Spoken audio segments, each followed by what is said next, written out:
Welcome to lower downtown Denver on another beautiful night. Welcome to the weekend, everybody. The Rockies enjoying the week so far. They have got 4-0 on this homestand, and tonight is game 2 of a 4-game set against Giancarlo Stanton's Miami Marlins. And tonight we come to you from the Camarena Loft. We've been up here before, had a blast up here, thought we'd return. Welcome, everybody, with my partner, George Frazier. I'm Drew Goodman. We're going to see a beautiful sunset tonight. We're doing something a little different as well tonight, not only out of the booth, but it is Friday night, and we let the fans speak as loud as they can on Friday night. We wanted to be interactive tonight, so we came up with a question of the night. Who's going to be the star of the game? Before we get to all of your responses, and you can get to that on the website, I'm going to ask you, who's the star of the night tonight, Well, and the reason why I get to do this first, because they called me first, but it's going to be Jeff Francis. I mean, I think Francis with this ball club, since they picked in the 75-pitch deal, the club is 10-4. And again, he's the only guy that's worked consistently into the 5th, sometimes 6th inning with a 75-pitch limit. And for me tonight, I think Jeff understands this ballpark. He's got a club that's going to free swing a little bit, and I think he's got an opportunity to go out and do the job. George, that is a very wise and sage I think that's like a safety pick. No, I like it, because you're right, Jeff. Look, the club's 10-4, as you said. Absolutely. When he starts, I'm going to go a little different direction. I'm going to go offensively with the guy who's been their MVP this year, and that's Carlos Gonzalez. He'll be batting cleanup tonight. That was an easy pick. Well, not exactly going out on a limb, but he is facing a soft-tossing lefty who, interestingly, Wade LeBlanc has had better success against righties this year. Lefties hitting just under 300. Cargo hits lefties, he hits righties, he hits everybody. I'm going to go with Carlos Gonzalez. But I think you looked at the stats. He's got 2 home runs against LeBlanc in his career. No, he doesn't. Oh, yeah, he does. Okay. Let's take a look at what the fans' vote came out as. And they went with a guy that's pretty hot. I've got a peek over here at our screen. The fans have gone with Eric Young Jr., who, as we said last night, is as hot as anybody in the game. He didn't really cool off last night. So the fans are very, very shrewd as well. Well, we have to get the rest of our crew's opinion tonight, and so we're gonna drop it right down there to Joel Klatt in center field. Hey, Joel. Right here. I got it. Hey, listen, I can throw it down. Thank you very much, Drew. I'll start there. Jeff Houston, who do you got, bud? I'm going to go with Josh Rutledge tonight. The young man has had a couple days off because of the quad, but had a big hit in last night's game, hit the triple, scored the run on the squeeze bunt by Eric Young Jr. He's going up against a left-hander tonight, and I just like the way this guy's been playing and his energy, so Josh Rutledge is the guy tonight, fans. Trace, your pick to click, my friend. Super. It's got to be Pacheco. Simple. Nice, quick stroke. Can go with the ball wherever it's pitched. Perfect matchup for an off-speed junk ball left-hander. He can adjust to what he's doing to get the hits he needs. Guys, 19. That's a key number for me. You know what it is? It's the number of home runs. The number of concussions you had. Close. The number of home runs Willeen Rosario has hit. That's right. I'm going with the rookie, Willeen Rosario, behind the dish. This kid hits with the best of them. If he gets a fastball, don't be surprised if he hits that ball out of the ballpark. Those 19 home runs, by the way, lead all National League rookies. Now we got to get all the way down to the field to get our last member of the crew, Ginny Kavnar. What do you got, Ginny? All right, guys, I'm going with Dexter Fowler. He is back at center field after a day off. So, number 1, he's fresh. Number 2, he only hits .222 career against Wade LeBlanc. But I'm going to say the heroics for Fowler are coming late in the game. This guy has 9 of his 12 home runs right here at Coors Field, and he hasn't had a long ball in 87 appearances at the plate. I'm going with Dexter Fowler, Drew. You know what? We got the whole team covered. Somebody's going to win.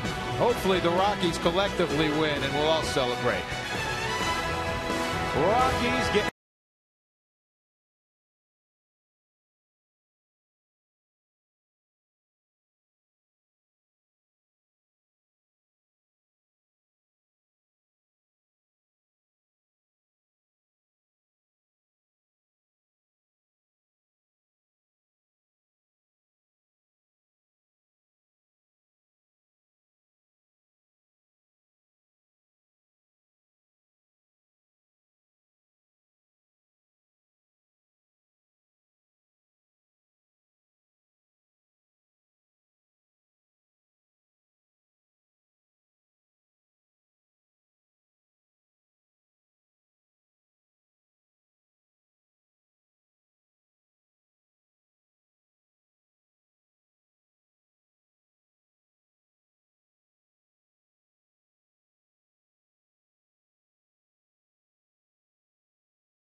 Left-handers on the mound this evening. Jeff Francis against Wade LeBlanc. And Jeff Francis unbeaten in his career with a very small ERA against the Fish. He has had a very small earned run average. Looking forward to the matchup. Two left-handers going. Let's see how they handle it. The Rockies and the Marlins on a beautiful Friday night. Come on back to the Camarena Loft with us.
By your neighborhood Toyota stores. Toyota moving forward by CenturyLink. Fast speed and a low monthly price. Visit CenturyLink.com.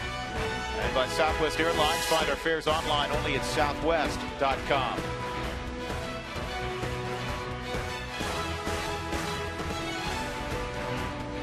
Well, the Rockies hope they can get the fountains going during the ball game. Brian Peterson will lead things off for the Marlins. Here's the rest of their lineup presented by Southwest Airlines. Gorky Hernandez again in center field batting second. Jose Reyes at 285 overall. Carlos Lee at a home run last night, as did Giancarlo Stanton. Then Solano, Velasquez, I should say, John Buck and Wade LeBlanc.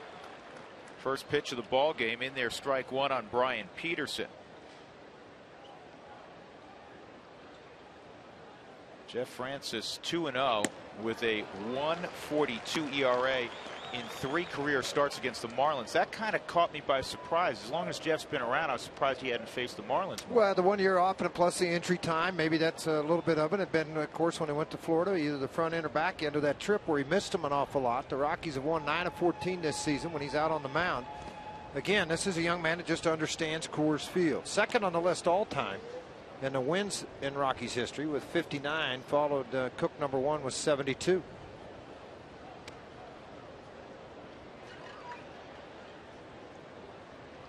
One and two on Brian Peterson. Good pitch. He went, and it is see you later, Brian Peterson. The breaking ball in the outside corner. Peterson did not hold up. Gorky Hernandez coming up. A look at the gloves. Carlos Gonzalez, Dexter Fowler, Ewy's in right field. Nelson Rutledge left side. LeMahieu Pacheco right side. Willeen Rosario behind the plate. Michael Kadire is fine. If you're wondering, coming off the disabled list yesterday, he homered. They just felt like having played 3 rehab games, and there's a ball in the gap toward right center field. Ey gets there. Hernandez will be held to a single. Good throw by Ey back in. But with Michael Kadire, they just wanted to nothing wrong with him. They just wanted to give him a day off since he is just coming back from that oblique injury. Makes sense. Give him a little bit of time. Pretty nice right-handed bat to have on your bench late in the game, too. Yeah, there's no question about that.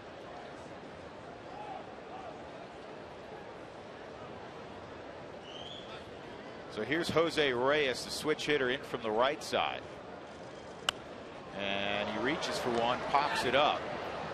And Jeff Francis was ready to take it. Finally, Chris Nelson arrives. 2 outs. Reyes played right into the hands of what Jeff Francis tries to accomplish when pitching at Coors Field. Get you out on the front foot, try to get you to reach for it as much as he can. Hello, everybody. Drew and I are hiding tonight. We're way up here. Well, I forgot to put my suntan lotion on, though. Just early on. Just early on. It'll go away in a minute. Well, it'll go away in a while. In a little while. We still have about an hour or so. Get behind the scoreboard. Be pretty nice. It's a beautiful night. Dougie, like a good scout, which he is, just handed me some SPF 30 Blue Lizard Australian sunscreen. Who'd you steal this from? You stole it from Dinger. Dinger gives those out. Thank you, Dinger. See if Doug will wipe it on your forehead for you. The fact that he gave it to me is enough. Carlos Lee takes a strike. Carlos reached the seats last night, 7th time this year. You know, he's big enough, George. We mentioned before he's got a ranch in Texas. He's got a ranch in his native Panama. He's got bulls on it. He's big enough to pick up a Brahma bull maybe by himself. You think? Well, close. It would be an interesting battle, I can tell you that. You talked about last night where he's one of the hardest guys to strike out in all of baseball. Power numbers have gone down a little bit late in the career, a little wider stance for him. Great body and hand control at the plate. That's why you don't see him strike out often. He's hitting just 189 against Southpaws. Runner going. Rosario's throws not going to get Hernandez.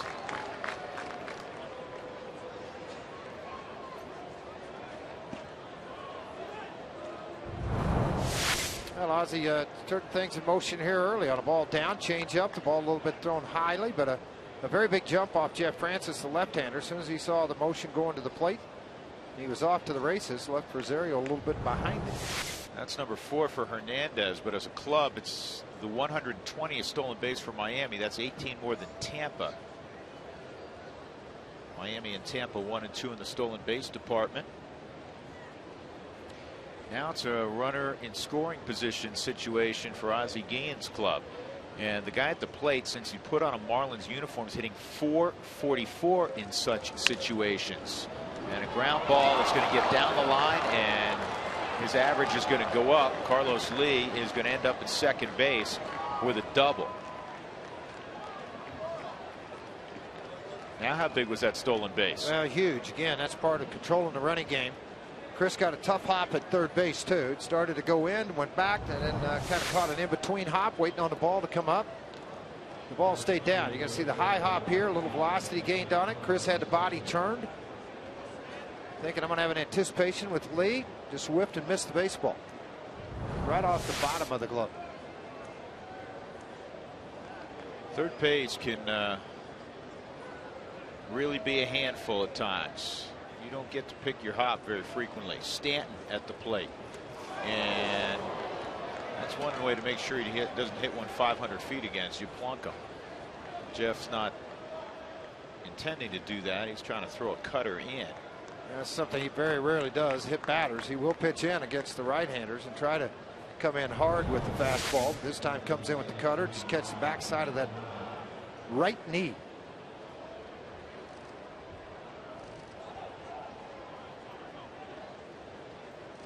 And you know what? There's not much protection, with all due respect to Donovan Solano, but there's not much protection for Stanton. First base is open. He wasn't going to give him anything to hit anyhow. You just can't. No, why would you? No. I mean, there's no reason to. If they're normal lineup and everybody healthy, maybe then. Pitch a little bit differently, but not in this situation. Solano's a young guy with no home runs and 10 RBIs, hitting behind a guy who has 22 home runs. Well, Solano's hitting 120, 179, 5 for 28 with runners in scoring position. Kind of solidifies what Drew's talking about. 2-0 on Solano.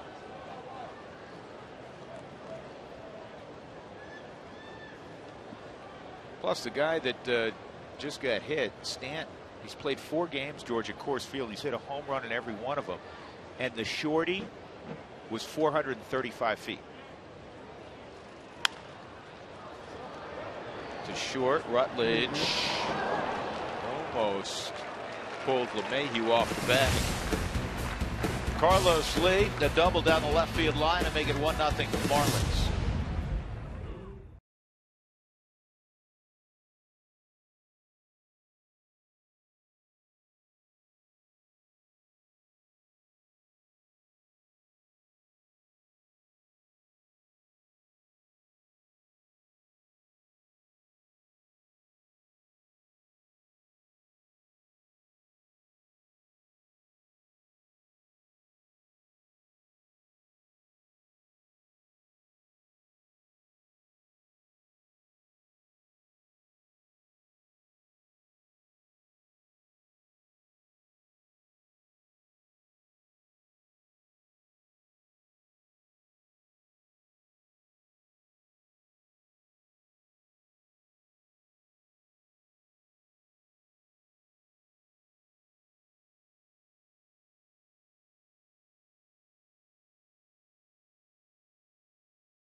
Eric Young Jr. will try to get that Rockies offense started. He's been real good at that of late. 1 for 3 and a suicide squeeze bunt yesterday. Here's the rest of the Southwest lineup for the Rockies. Josh Rutledge back in there, as we mentioned, at .321. He had that big triple off the bench last night to give the Rockies a lead. Dexter Fowler, Cargo, Rosario, Pacheco, Nelson, LeMahieu swinging the bat well. And then Francis to face a soft-tossing lefty, former member of the San Diego Padres, Wade LeBlanc, but his numbers both in the pen and recently as a starter, George, have been terrific. They've been outstanding. Out on the road, he's thrown very well this year. And again, you're talking about 14 2/3 innings, so there's a little bit of history there with a 120 earned run average. In AAA, he was 5-5. You'll see he tries to live off the fastball, but change speeds off of that fastball to go along with his changeup.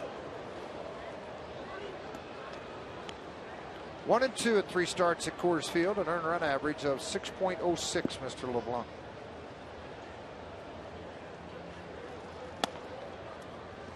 That was a curveball, well read by Junior. It's 2-1. EY is hitting 6 straight, 12 of his last 13, and he didn't hold up there. It's 2-2. In fact, Junior's 27 hits since the 31st of July. Is the most in the National League. And he gets him to reach and pop up. Two similar guys working against each other tonight in LeBlanc and Francis.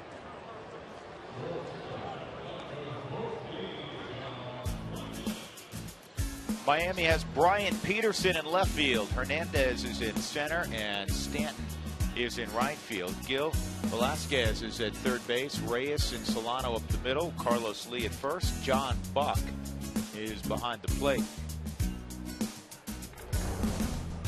Now here's Josh Rutledge out of the University of Alabama, where Wade LeBlanc went to college. Facing a guy like LeBlanc, you've got to really concentrate on staying back. Get your load at a proper time. Make sure you set your weight on the backside. Fastball can be sneaky at times. It'll be 86, 87 because of how slow everything else is.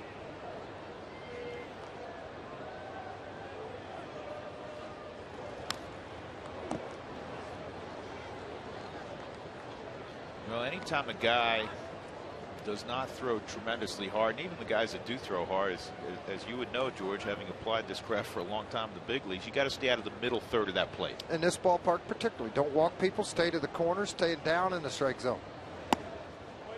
Changeup floated in there. 2-2. Dexter's on deck. LeBlanc's from Louisiana. He went to school in Tuscaloosa, and the changeup strikes out Rutledge.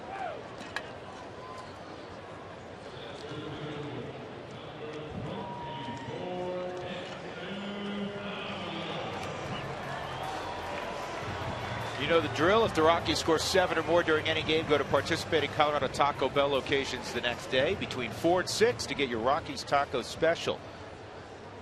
Should have been filling up at Taco Bell most of this week. 2 outs, nobody on. Dexter at the plate, and that fastball's in, ball 1.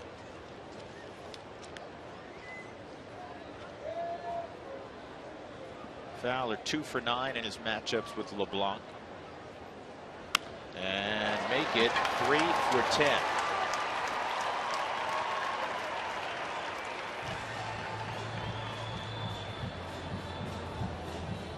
Dexter greeted by Glenn Allen Hill. 2 outs, and that will allow Carlos Gonzalez to hit. Cargo. George was teased me. He was my pick to be player of the game. Cargo. 4 for 12 with 2 bombs. And I like the pick. Well, he's hit a lot of guys well. 3 of the 4 hits extra base hits. He has a double to go with the 2 bombs against LeBlanc. Had a bunt base hit last night. Trust me, he will not be bunting here.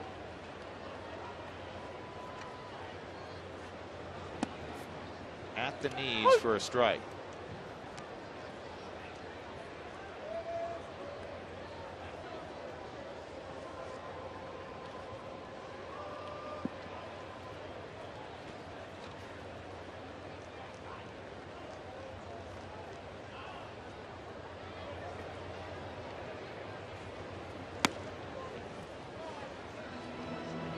Well, here's what the staff, how everybody picked somebody different. The fans took EY. Georgie took Jeff Francis. Huey liked Josh Rutledge. Tracy, Jordan Pacheco, Joel, Willeen Rosario, and Jenny took Dexter. And Jenny's leading right now because Dex has the only hit for the Rockies. Swung over the top of that breaking ball. And it's 1-2. LeBlanc as a starter is 17 and 22 in the big leagues with a 4.34 ERA. Tonight his 56th career start.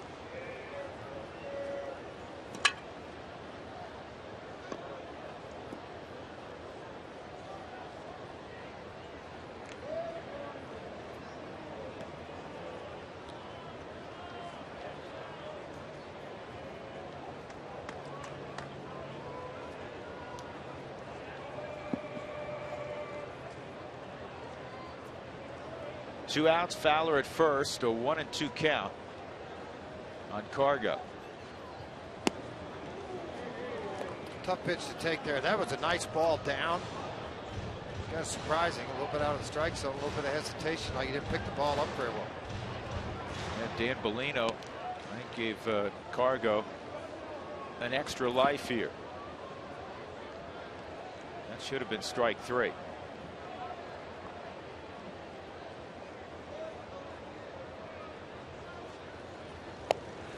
Runner going, and Dexter is cut down.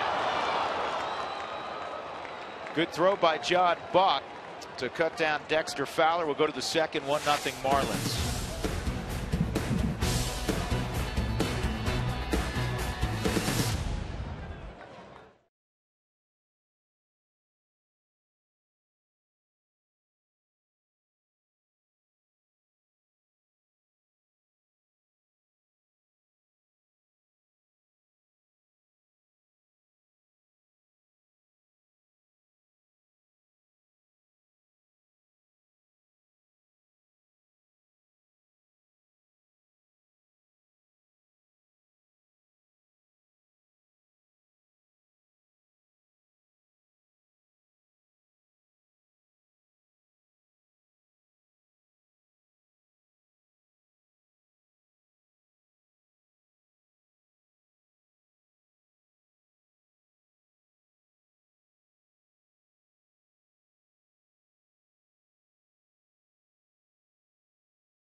Rockies here 1-0 early in the game as we head to the top of the second. Well, of course, it's a Fan Friday. You know that by now. We're getting a lot of questions in on Twitter. You can send me your questions at @RootSports_JC.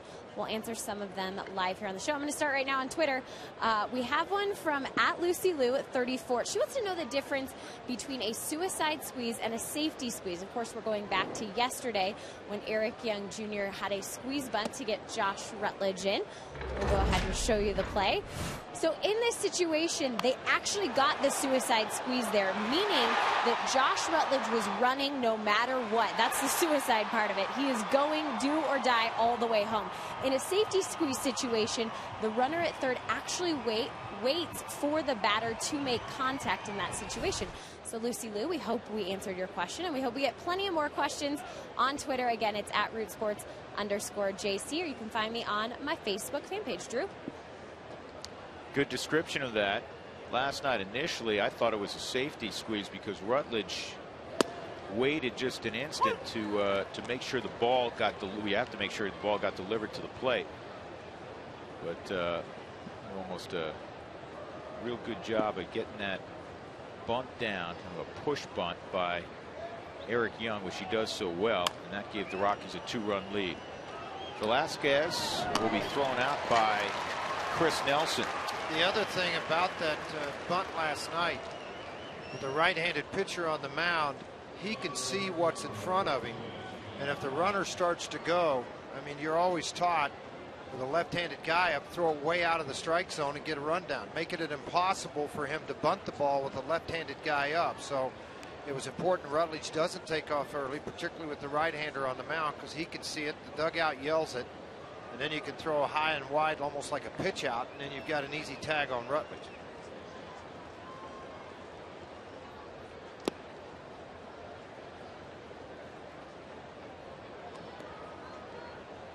Where exactly, George, with a right-handed batter or left-handed batter, was it always the same where you wanted to throw the baseball? Well, I wanted to keep it away from him. I mean, I had an old pitching coach, Al Widmeyer, with the Milwaukee Brewers, that said with first base open and they're squeezing, throw it right at the guy's coconut. You know, I mean, come right at his chest, because he will get out of the way of the ball. And then a catcher can make it and make the apply. But as I got farther along in my career, it was more of opposite side of home plate, because you're obviously not allowed to step out of the box or across home plate to bunt a baseball.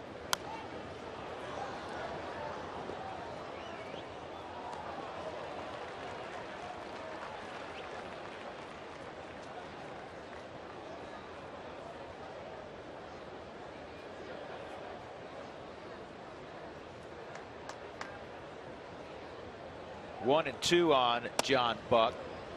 Well, there are many reasons that the Marlins are 53 and 66 when they had hoped to have the reverse record at this point in time. All the money spent, nearly $200 million in the offseason. And John Buck's one of those guys that hasn't performed well. Chris Nelson unable to field that ball cleanly, and Buck will reach on the error. Watch the footing of Chris Nelson at third. See a little bit of slip in here. Yeah, they really didn't. He got over to the baseball, and then the slip came after he got the ball. See a wide plant here, going over to the baseball, hit off the inside part, not the palm, and kicked away from him, and then too late to get him. Real quickly, I want to shoot the Geezer family. Drew, you got to meet them before the game. They have children. There's Tony and a beautiful bride, Mrs. Geezer. There's all the kids. They have 8 children, 6 boys, 2 girls, and Tracy Ringlesby and I met them while we were at the Frontier Days. And the bunt goes foul on the sacrifice. They were up and they walked up and they were like, oh man, I can't believe it. You guys, you're on TV. They're huge, huge Rockies fans. Wonderful people. I've seen you, you know, they got crazy about it. They met Drew today, loved it. Met Gabe, his youngest son was with him here today at the park. And, you know, they're just speechless to get here and sit in those kind of seats and watch the game. And we're just happy to have them at the ballpark. My hat's off to mom and dad, because they have 8 under 11. Yeah, 4 months old to 11. What she says, there's 2 in April, 2 in May, 2 in June, and she started naming off all the birthdays. Well, she had to take out the chart. Very polite young children, I will say that for them. Oh, they're adorable. 1-1 on Wade LeBlanc. 1 out. Buck's at first base, and a chance for Buck at second with a good throw, safe. The throw cut a little bit and pulled Rutledge off the bag. And that's, we'll see how that's scored. It really, because they had him, it should be an error on Rosario.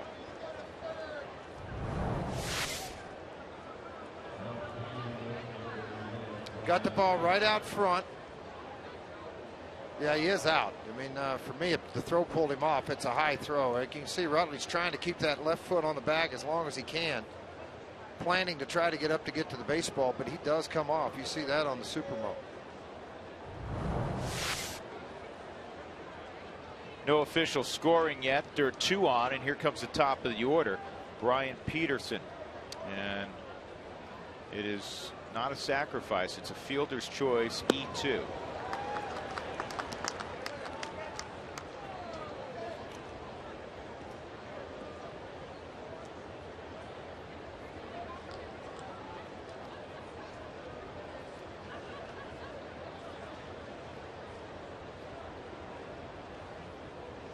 Peterson struck out on a slider away, and woo, that almost went too far away.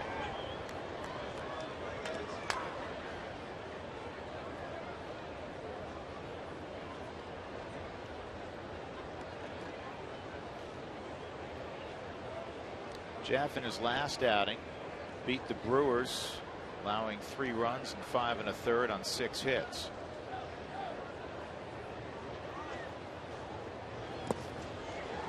Shade's pitch. Yeah, Jeff got ahead his way with him in his first at bat. And this is a young man that, for their lack of production with runners in scoring position, Peterson's hitting .304 with runners in scoring position.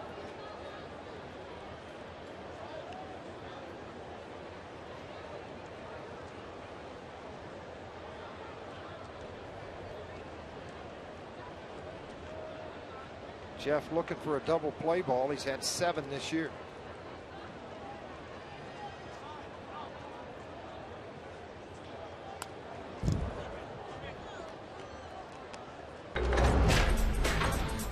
Jeff against the Brewers. Couple of walks, couple of strikeouts. He managed the games what he did. 5 1/3 innings, 6 hits.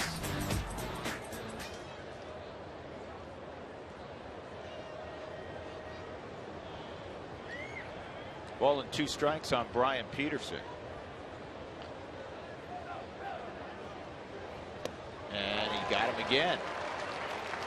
Don't like that soft stuff too much, huh, George? Really off-speed moving, whether it's a curveball or changeup, as long as it's moving down out of the hands of Jeff Francis. Got on top of this big hook and perfect placement. From the Mike Shaw Subaru Supermo, you'll see him come way on top of that baseball. See, that's a good, hard, strong 3/4 down rotation on the curveball. Had him so far out in front, buckled the knees, one-handed swing. If you're going to strike out, look pretty doing it. Now it's Gorky's Hernandez. He singled his first time up.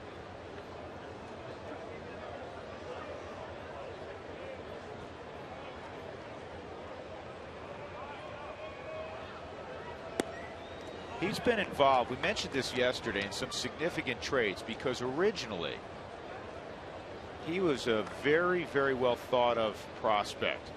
He was part of the Jair Jurgens deal for Edgar Renteria back in '07, that trade between Detroit and Atlanta.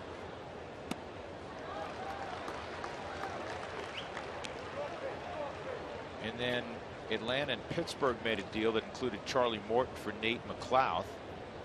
He was involved in that, and he just got traded for Gabby Sanchez, who was an all-star last year. Hernandez trying to put his foot down now in the big leagues. Pick play at second. Out there. LeMahieu applies the tag on John Buck. Jeff Francis gets himself off the field without having to pitch any further to Gorky's Hernandez.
Aloft in deep right center field. Everybody's enjoying dinner up here. Great place to watch the ball game. We've been up here many times in the past. Hey, Rockies fans, Root Sports has launched a new interactive second screen experience. It's called Game Connect. A lot of you had fun with it last night. You'll get live game stats, including play-by-play and all head-to-head stats. And if you dig deeper into the matchups, you'll find all kinds of information that is tough to come by. Also, you can chat with other fans in Game Talk. Feel like interacting? Visit rootsports.com/Rocky Mountain now to connect. That's rootsports.com/Rocky Mountain now to connect. Doug looks like a pirate. He's trying to fix something, which is scary. He's got tape, and he's got a pen in his mouth, and he's trying to fix some audio equipment in front of us. George, what's the likelihood this gets fixed? Good. Carlos Gonzalez with a 2-0 count. Cargo was at the plate with a 2-2 count when Dexter Fowler was caught stealing. I got a little bit of a gift on a breaking ball that was down. Now well ahead in the count. See, I'd almost set changeup or off-speed stuff with this guy when he's behind in the count. I went cutter there at 84. But it's well below the normal hitting speed in baseball. You're not going to give in to a hitter, particularly like Carlos Gonzalez.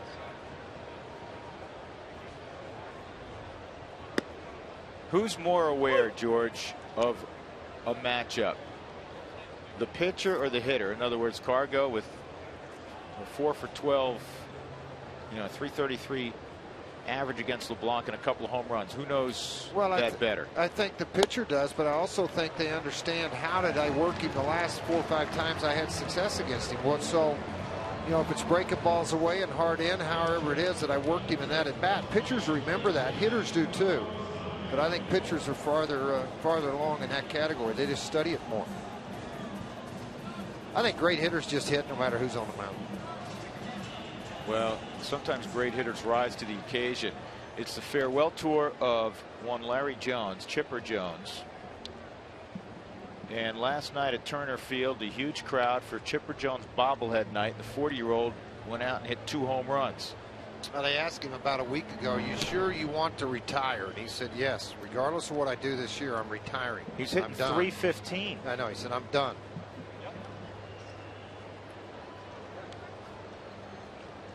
Does he have to give all the gifts back if he revisits that? Well, and then they can re-gift when he does retire? Yeah. Is that how we'll just put it over in the storage unit. When you finally decide, let me know. Rosario is going to ground into a 5-4-3 double play. Toyota Talk comes your way in the 6th inning here at Coors Field. Text Toyota to 720-720. And if you text right now, you'll be entered to win a 1-year family membership to the Denver Zoo. Toyota trucks and cars all over the place at Coors Field.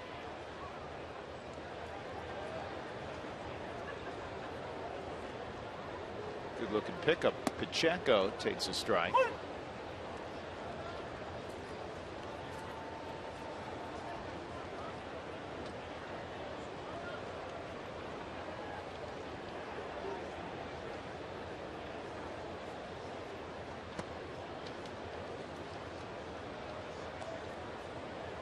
Jordan last night 1 for 4, 4 for 10 on the homestand. Hitting .381 against lefties. .281 right on right. Sharply hit. Nice pickup at third by Velasquez. And LeBlanc is through the 2nd inning. We'll go to the 3rd. The Marlins have the only run.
By Mako, the company that repairs all kinds of hits.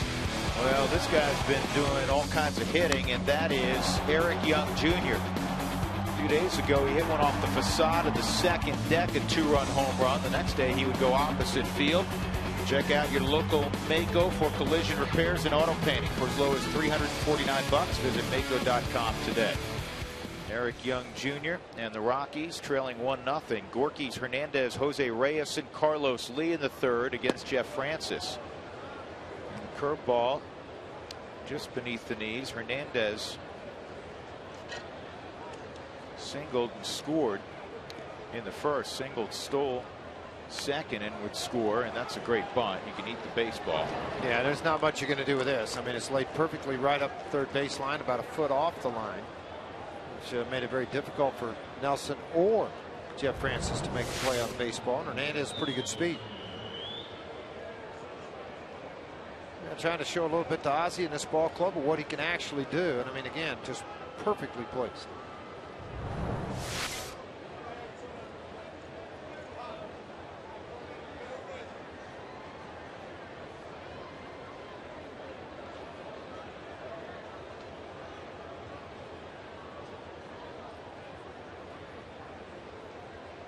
Hernandez got a big jump against Jeff in the first inning. Carlos Lee brought him home with a double. When you hold a baseball as a pitcher on the mound, basically what you're trying to do is freeze the runner, tighten up the muscles.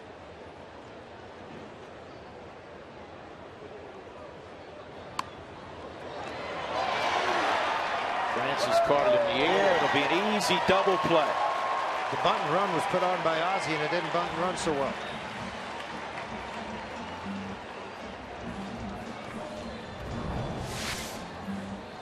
Hernandez going to take off as soon as this ball gets put onto the ground. Now, I didn't understand. I'm going to run that back. Roll it back just a little bit for me, guys. Watch the hesitation when the ball meets the bat.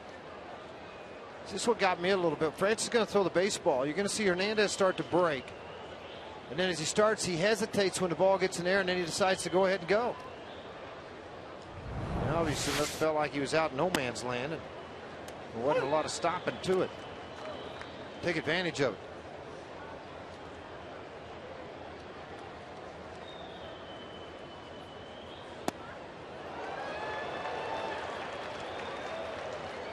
Two-strike count on Carlos Lee.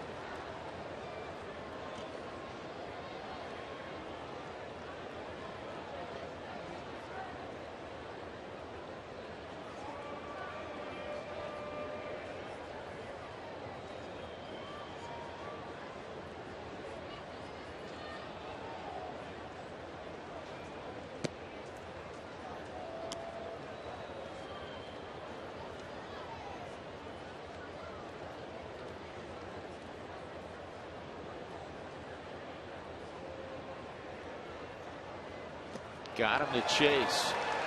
And that's a rarity. As we told you, El Cabal doesn't swing and miss too much with 2 strikes. We'll go to the bottom of the third, 1-0 Miami.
Marlins scratched out a run in the first on a Carlos Lee double. Chris Nelson will lead it off in the third.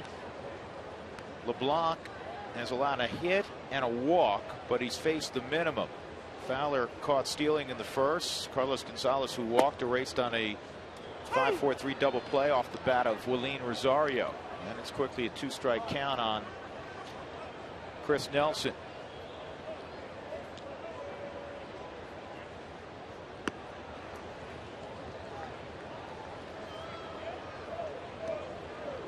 Rockies used to see LeBlanc on occasion when he was with the Padres.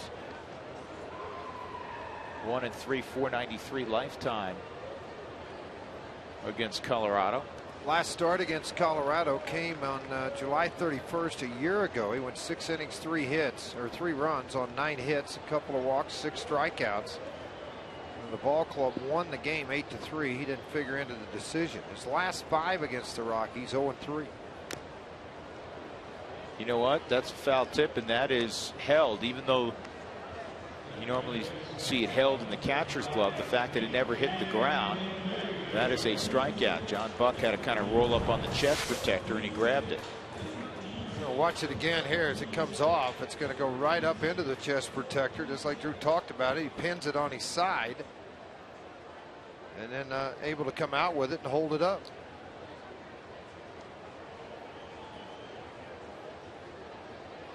Kind of a late flinch by Buck, and he is able to hold on to it. Foul tip, and you're out. Huh. You know what? The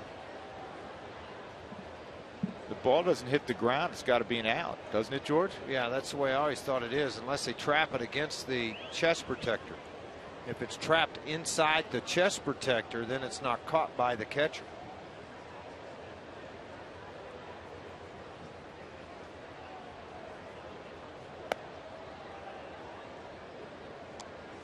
Talking to Jerry Lane, who is the crew chief and veteran umpire, along with Larry Vanover.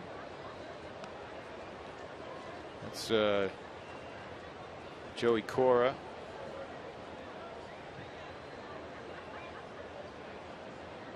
With Ozzie.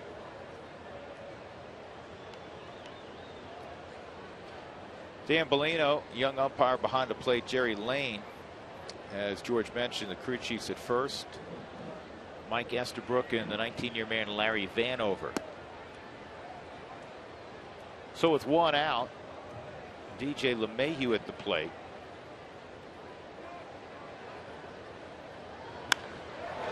And this ball's well hit. Deep center field's got a chance to get out. It'll short hop the fence. And LeMahieu will stop at second. He had his first career triple yesterday. He very nearly had his second career triple. He'll settle for his 6th double of the year. In the month of August, he leads all middle infielders in the National League with a 389 average. He's going to add to that with this ball hit into right center field and out over the head of Gorky Hernandez. The Mike Shaw Super Roo Super Mo. You'll catch it right on the sweet part. Boy, you couldn't hit any cleaner or better than that. Talking about how hot Eric Young Jr. is. How about DJ LeMahieu, 14 for his last 26. Now this is a swing away situation for a pitcher. There's 1 out, runner at second base, and Jeff Francis is trying to drive him in.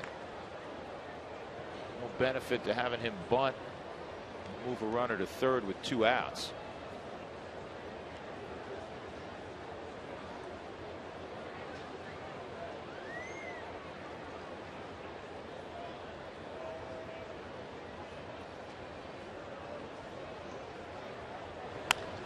Francis hits it sharply, but right at the second baseman.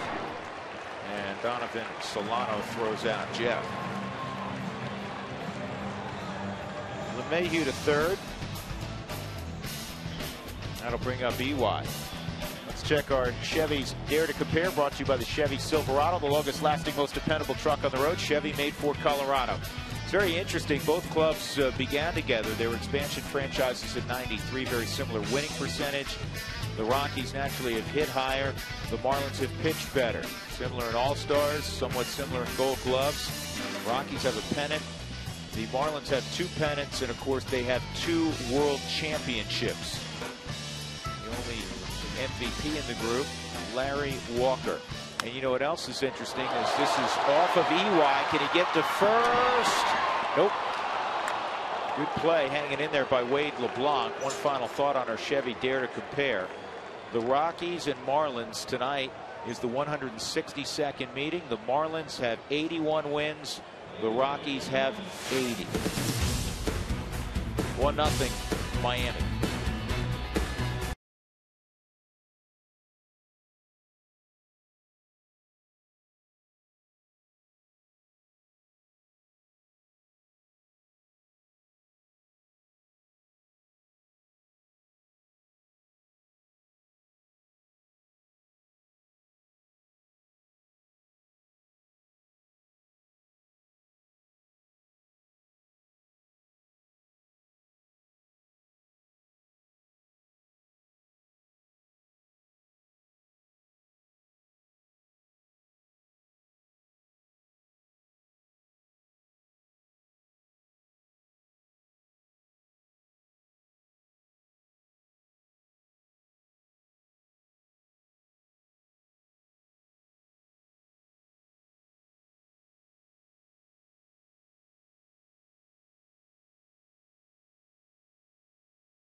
It's 1-0 as we head to the top of the fourth. It is the year of the fan, and I found the Segalas. They are all the way from Torrance, California. Now, Sergio, I'm going to start with you because this is so unique. You were born and raised in California. You're raising your kids in California, but you are Rockies and Broncos fans. And Nuggets and Avalanche. All the Denver fans. And you told me earlier you don't have any family here. Your family is the Rockies. Yeah, the family are the Rockies. This is who we come visit. Everybody goes, you have family? I go, yeah, the Rockies, the Broncos, the Avalanche, the Nuggets. So a fun-filled weekend. They're going to the Broncos game tomorrow night. Got to hit the Rockies game today. Sean, you have a very important question that you want to ask Drew and George. Yeah, I was wondering if this is going to be Todd Hilton's last year. What do you think, guys? No, tell me the young man's name again, Jenny. Sean. Sean, no, you know what? See, your wish will be granted. Todd really wants to come back next year. His intent is to come back. He says even early on, the rehab is ahead of schedule. So I don't think we've seen the last of 17. That's right. Drew is saying your wish will be granted. He thinks that Todd Helton will be coming back next year in full force. Now, you said your wife, she watches every once in a while, but comes on with you to watch our broadcast. Loves Drew and George when they? Well, every time they're eating. She loves it when Come on. Come on. Is that because we shut up? Stuffing themselves, which is awesome. And she always tells me, she goes, when we go next month, she's like, I want to eat right there where they're eating, and make a note of what they're eating, and so she loves it. She loves it. Perfect. I told them your location tonight because I know exactly what you two are doing up there. You're going to start eating soon, aren't you? No, I'm not. No. Just drink a little water tonight. Not me. He is. Well, maybe you'll have some visitors all the way from California. Yeah, bring Guys, them on thanks up. so much for your time. Be happy to let them go. Go Rockies! Yeah! We have plenty of room for them to dine with us. Absolutely. We got plenty of chairs in the back. They can come up, sit down, eat, and have some fun with us. It's a whole other story if the Geezer family shows up. That's a lot of feeding. Well, you have to eat quickly because that's a lot of mouths to feed. That's right. What a great family. That's a wild story. How about that? That's pretty neat. They're from California. They really don't have any ties to this area. You see from time to time, Frage, where my kids are that way. There'll be a team that from a city. They were always big Peyton Manning fans, for instance. Now they can root for him here in town, but one team in a far off city, but all four teams in a city that you don't have any connection to. That's pretty cool. Yeah. Torrance, California, that they traveled in from. There's the Helton Burger, the Helton Burger Shack. On the ground to third. By the way, got it. Nelly made a really nice play on Stanton a minute ago to get him out and start the inning off. The thing impressive that Jeff Francis has done since they implemented the 75 pitch limit on starting pitchers. He has gone 5+ innings, 9 of 12. He's well on the way here with just 47 pitches as he works in the 4th. And 2 outs. Pitching to contact. Solano's retired, and here's Gil Velasquez. Gil has had far too many at bats in the minor leagues for his liking, and far too few in the big leagues. And the reason I say that is he has 1,372 career minor league games. It is his 14th career big league game with his 3rd different club. Perseverance, a guy that wanted to get to the big leagues, a guy that wanted to continue when you feel like you're that close. And you're getting a chance again, a ground ball to Rutledge. 1-2-3 inning for Francis. 3 ground balls, and Jeff has retired 5 in a row. There's our good friends from Torrance, California.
/fan guide for a chance to win a VIP experience for 2 this year at a World Series game presented by Scott's, the official lawn care company of Major League Baseball. With George Frazier, who is not dining just yet. I'm Drew Goodman. Jenny Kavanaugh's field level 1-0 Marlins. Josh Rutledge's second look at Wade LeBlanc. 2 products of the University of Alabama. Dexter Fowler and Carlos Gonzalez after Rutledge. Rutledge struck out swinging his first time. On that pitch right there, a curveball. That's why the third baseman in this game, George, has been so busy both ways, because everybody's got the bat head out front. Well, you get out front. That's why it's important. And sometimes you even shade closer to the line to take the double away. Both pitchers have the ability to run the cutter in on the hands of a right-hander. But when the ball's down, typically it's moving into the hitter, so they're going to pull the baseball to the left side of the infield. You always find, George, with soft tossers, they get hitters to expand the zone. Well, there's no question. That's what they're trying to do. I mean, one of the best at it that I watched for years, Tommy John. He gets you way out on the front foot, then he'd take it about an inch out, an inch farther, a couple inches out, and then pretty soon you're hitting a lot of ground balls to shortstop, and game's over in about an hour and 10 minutes. Not this one. See, that was an off-speed delivery left up, and Josh Rutledge barreled it to center field. So a leadoff single. And here comes Dexter. Dex had a base hit in center his first time.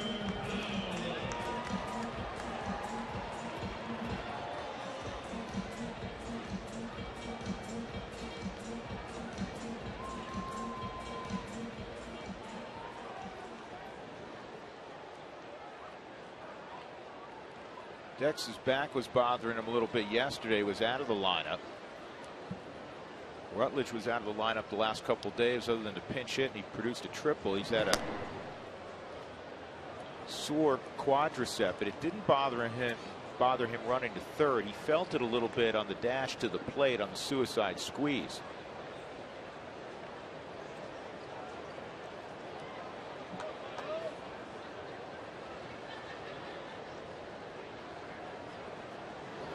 And Dex pushes a bunt, and there's no way they're going to get him.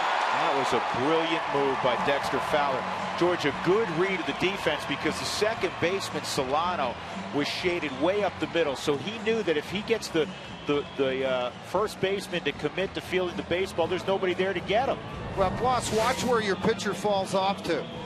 That's going to give you an indication. Carlos Lee is at first, not very nimble on his feet at first base to come get it, but you see LeBlanc go towards third base side, and with your second baseman shading up the middle, double play depth, no shot whatsoever. Now the Rockies could take advantage of this in a big way. Cargo coming up and leaning right behind him and nobody out. Just a really, really smart play by Dexter Fowler. 2 on, nobody out. Cargo walked his first time, but he's also had the benefit of seeing 2 at-bats worth of pitches. And he gets underneath this one a smidgen. Dexter trying to move up on Hernandez will, and Rutledge does, and the trail runner Fowler moves up. So it turns into a sacrifice fly that won't count as a sacrifice fly. Both runners move up, second and third. Well, the runs don't come across, but a big at bat by Cargo because you do advance the runners. And now for Willeen Rosario, stay back, think fly ball. Just think about hitting the ball hard. I think a lot of times, guys, in this situation, particularly young players in RBI situations, and they're such good fastball hitters that they want to jump on that first pitch.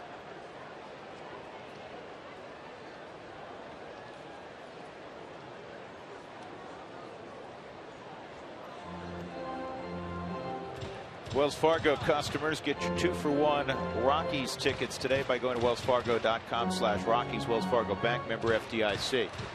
When Willeen goes deep, it's a pretty good thing because 31 of his 19 home runs, they've produced some extra base hits and driven them in out of the 47 that he has on the season. Got a great opportunity here with second and third and only 1 out to get 1 across at least.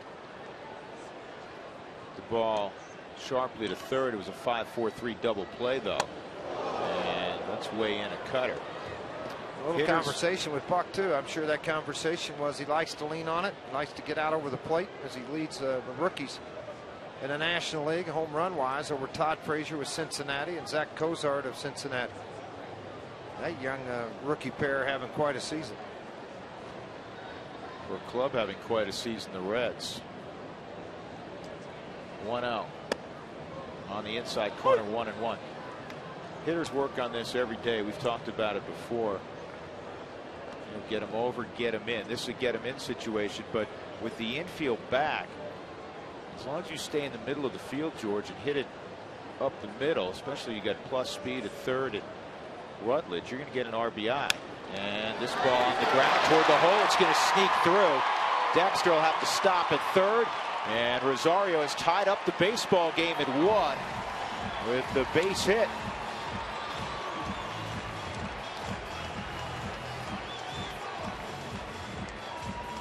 Kind of a seeing eye ground ball, but it worked out. Well, the soft toss are a little surprised that they were playing this much up the middle, not in a double play situation. Reyes a little bit of a late move on the baseball, not able to knock it down. The run would have scored anyway. I love with Pacheco in this situation. Typically a guy that's just outstanding at situational hitting. Yeah, you can hit and run here. You can do a lot of things with Jordan Pacheco, and if he needs the ball on the ground, he'll get it there on a hit and run, open up the right side, fly ball for a tag. The opposition had hit just a $190 against Wade LeBlanc with runners in scoring position so far this year. Now that's going to change a little bit. Great speed, and Dexter Fowler at third.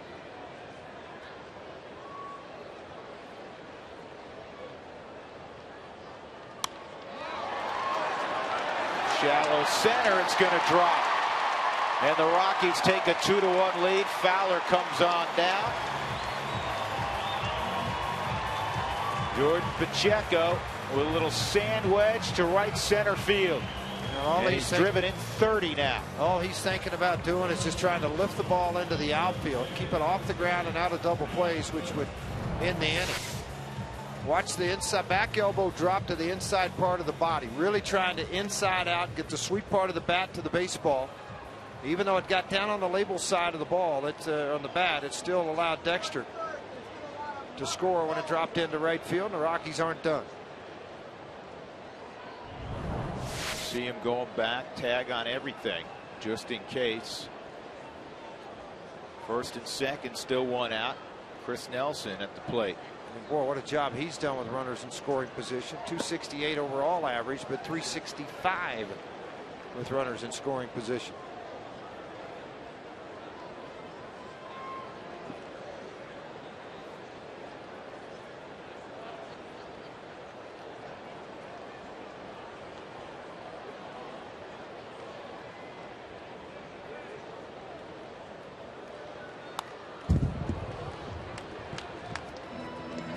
Cutter foul back. Ball and a strike on Nelson. Struck out his first time.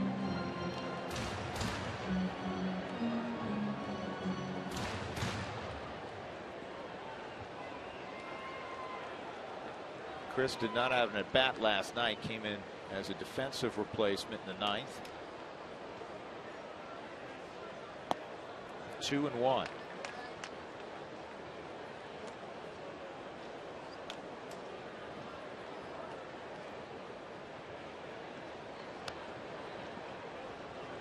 Rockies at the end of May swept the Astros in a 4-game set and then beat the Dodgers 13-3. Their longest win streak of the year. 5 games. They're trying to match that here tonight. 2 outs. And that'll bring up DJ LeMahieu. AT&T trivia question on a Friday night at Coors Field. On Wednesday, that man, Mark Burley, reached double digits in wins for the 12th straight season. Who's the only other pitcher to win at least 10 games in each of the last 12 years?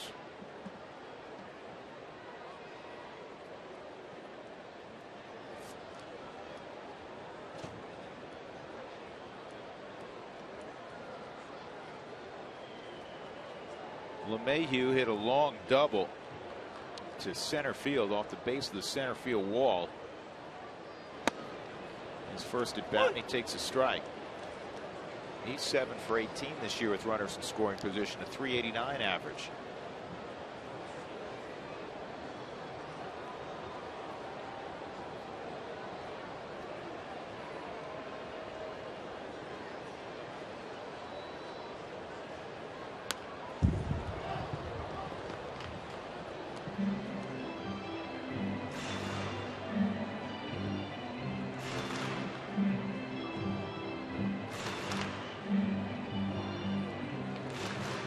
Look to my right, George, but the rock pile's all filled up pretty much. Yeah, Friday night, pretty good crowd coming in. A late crowd that got here. The lower bowl starting to fill up. Club level, the upper deck behind home plate, starting to see how people show up. A few people here at the Camarena Loft with us now all of a sudden. That's the direction we look, just to the right at the rock pile. The loft is busy.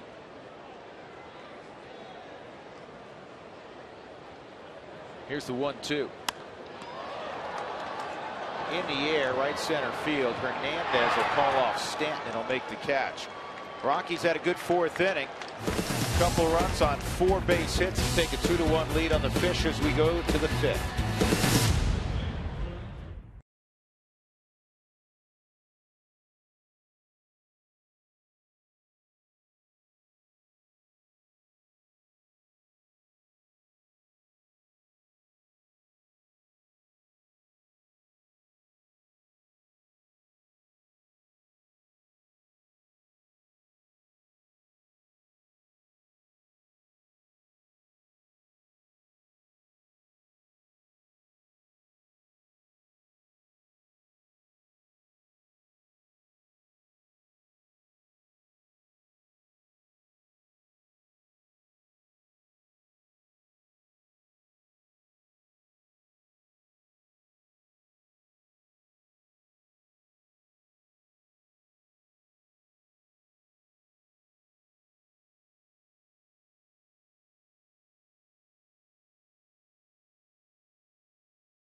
class-defining style, revolutionary technology, Ford Edge. Go further.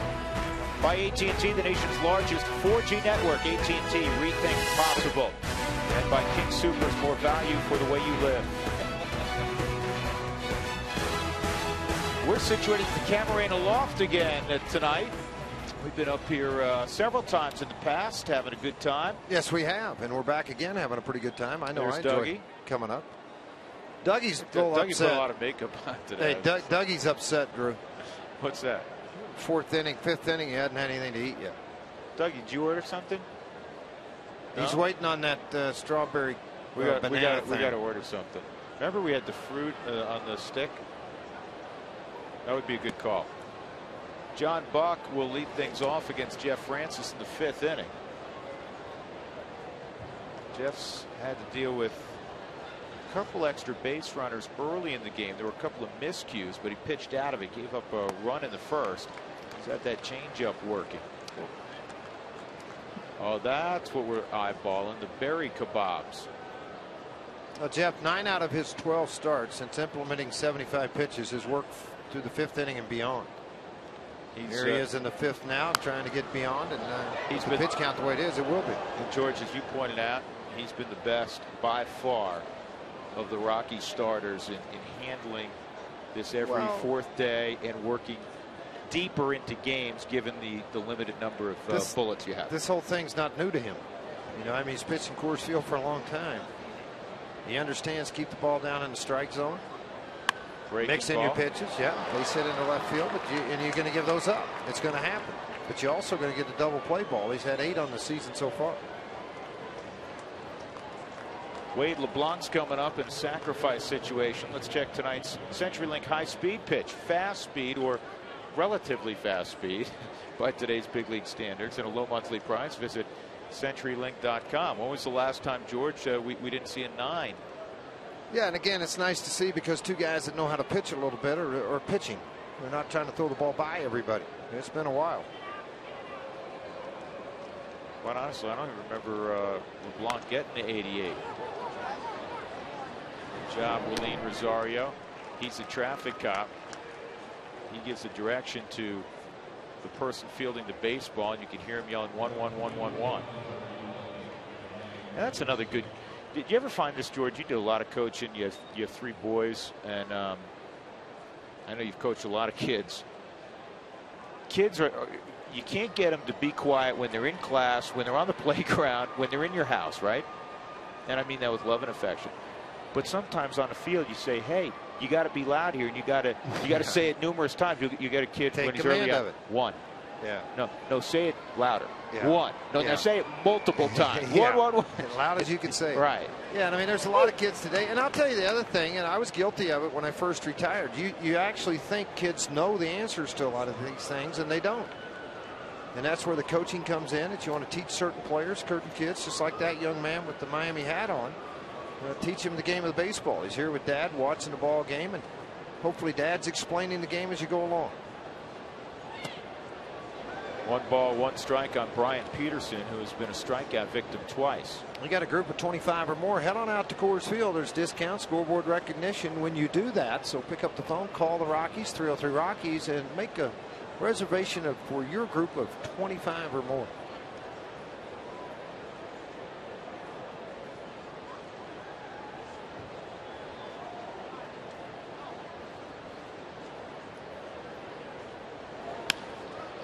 To short, Rutledge will hold the runner and throws out Peterson. 2 outs. Now bring up Gorky's Hernandez. Tying run at second base. We're in the 5th inning. 2-1 Colorado. Time for the Excel Energy high efficiency inning. We return you to the 4th inning. 3 ground balls. 2 to the third baseman Nelson. 1 to the shortstop Rutledge. Quick and efficient. Learn about energy efficiency and how to save money in your home by visiting responsiblebynature.com.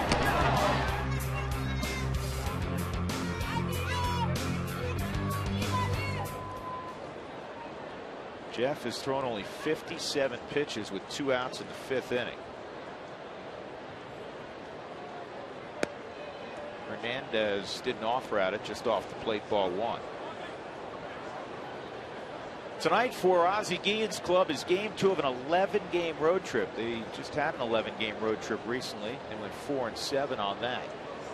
Hi, buddy. How you doing? You enjoying the game? Are you? What'd you find? This is my fun. Oh, and I just got my grandbaby too. What's your baby's name? Jackson? Jackson. I know another Jackson. His last name's Holiday. His daddy's Matt. Yeah. How many games you been to? This is your first game? How much fun are you having? Who's the big ugly guy with big ears talking to you? Yeah, he pointed. I thought he pointed. I did see a digit come out. Oh, he did. He's adorable. How old is he? Loving the babies. How old are you? 9 months? 11 months. 11 months. Wow. You having fun yet? Can you clap for me? Can you clap? Isn't it fun how all the grown-ups get all you little guys try to do all these silly things? What do you want to see? Go ahead. You want to touch it? Go ahead. You can touch it. You can grab it. You want to grab it? I know you don't know what I'm saying, but yeah, at least I got you to smile, didn't I? Yes, I did. That's pretty cool. He's got a little Yeah, I feet like warmers. this. Yeah, I got everything working. Don't you? Huh? Don't you? Yeah. All right. You want to touch it again? Go ahead. I know you Ball want to. 4 on Hernandez. All right, I got to go back to work. Nice seeing you, bud. Come see me Jeff again. wanted to Thanks, Mom. walk with Jose Reyes on deck. See you guys. See you, Jackson. Enjoy game number 1, the first of many, many, many.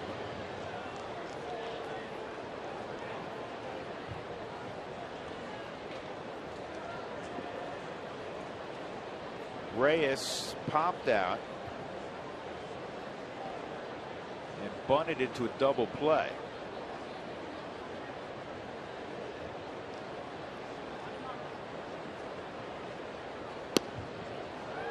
Change up on the outside corner.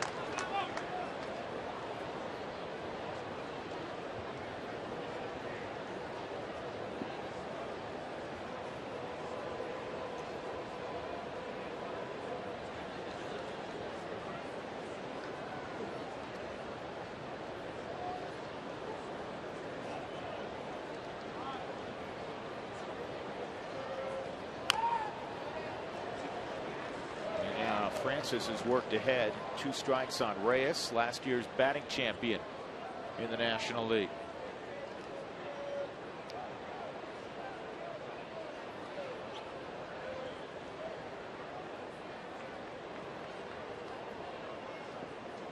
'11th shortstop ever to win a batting title in the National League. The last to do it, his former teammate Hanley Ramirez.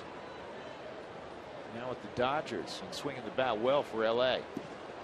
Good block by Rosario. Here's watch this right here. Look at the dragonfly. Same Drew on the Super Mo. Drew, he went right through his Jeff Francis was swinging the bat in his last at bat. Looking for an easy way to land. Looking for a smooth spot. There's a lot of them on that infield.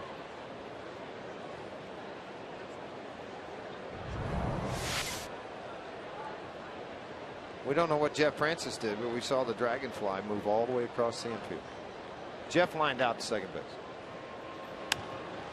Got him out on his front foot, but it's well hit. Left center field indeed. Cargo leaps. Did he catch it? No.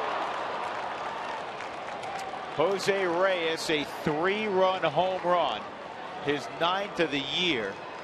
Cargo is tracking it the whole way. And we'll have to see the replay if that went off the leather of his glove. He's had some near misses this year. 4-2 Miami. Well off the end of the bat. I didn't think this ball was going to carry. And typically at Coors Field, folks, I watch the outfield to see how they're reacting to a ball. I mean, it's a good solid swing, but I didn't think it got the sweet part of the bat. Cargo right there to get the ball. He thought he had it. Yeah, he had leather. Let's go to the Mike Shaw Super Mo Super. Look, watch this thing. You're going to see him come right back on it. And you see the glove go up right on the tips, and then the momentum of the glove carrying into it allowed the ball to get out of the ballpark. You know, it's the little things, George, because the momentum of the jump, instead of being able to reach the full height of his jump, he hit the wall as he jumped. He's able to cleanly jump. He's going to be able to catch that baseball. This is down the line and foul. So it's 4-2 Miami. And we said it at the time. That was a big walk to Hernandez. Yeah, it was a big walk because you get to the dangerous part of the lineup.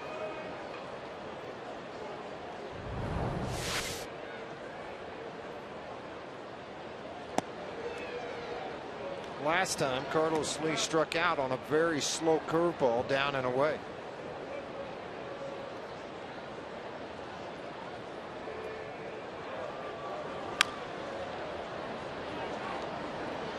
Rutledge with time will throw out.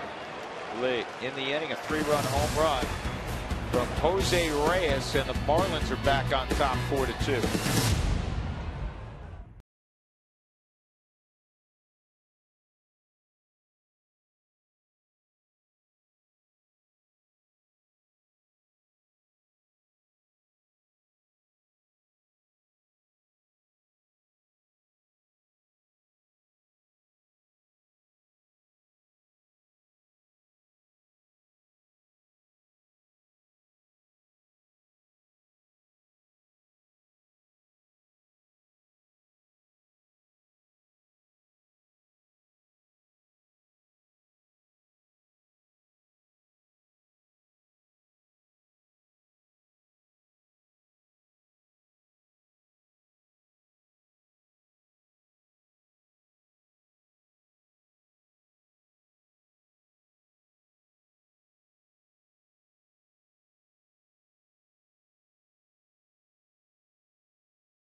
And Jeff Francis, who it looked like was going to pitch beyond the 5th inning, evidently will not after the 3-run home run.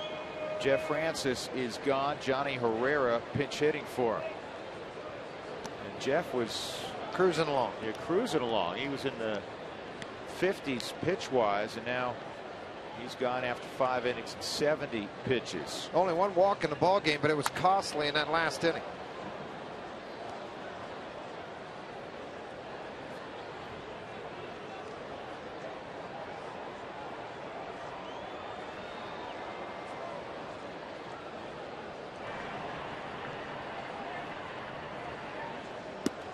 Outside, 2-2 on John.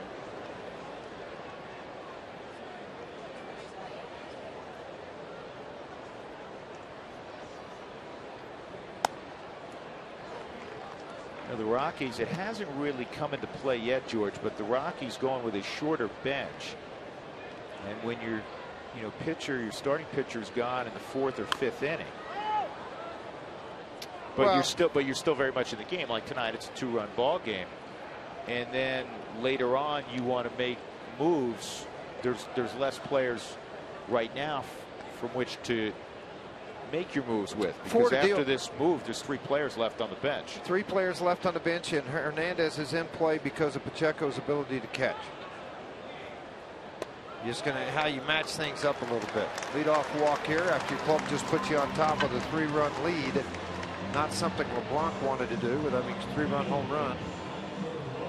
And for Jeff, not wanting to exit this ball game, obviously. AT&T trivia question. Mark Burley won the other day. It was the 12th straight year that he's picked off at least 10 victories. Who's the only other pitcher to win 10+ in each of the last 12 years? C.C. Sabathia. Durable and talented.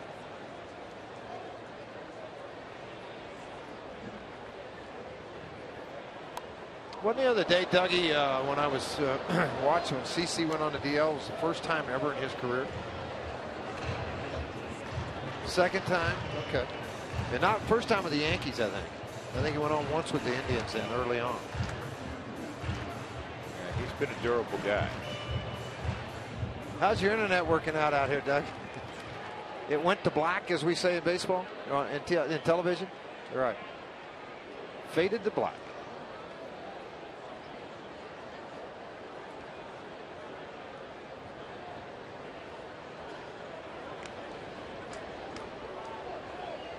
One strike count on Junior. 0 for 2 tonight. EY hitting .349 in 27 ball games leading off. On base percentage of almost 400. That's terrific.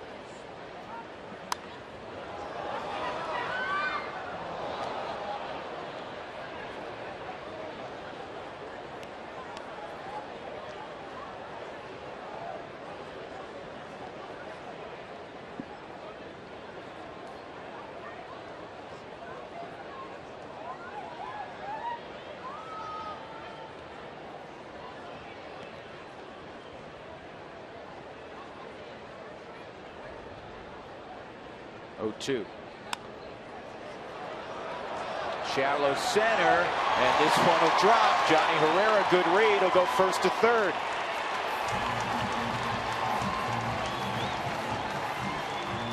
Seven-game hitting streak now for EY. And the Rockies were looking to counterpunch. 2 on. Nobody out. Josh Rutledge, Dexter Fowler, Carlos Gonzalez coming up.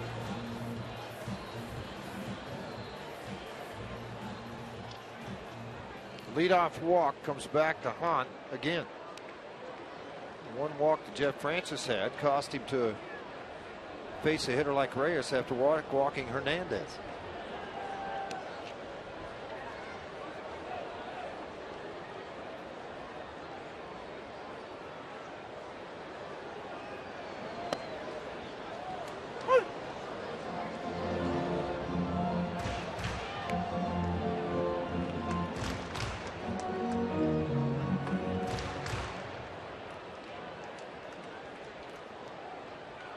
Rutledge roped a single and scored last inning.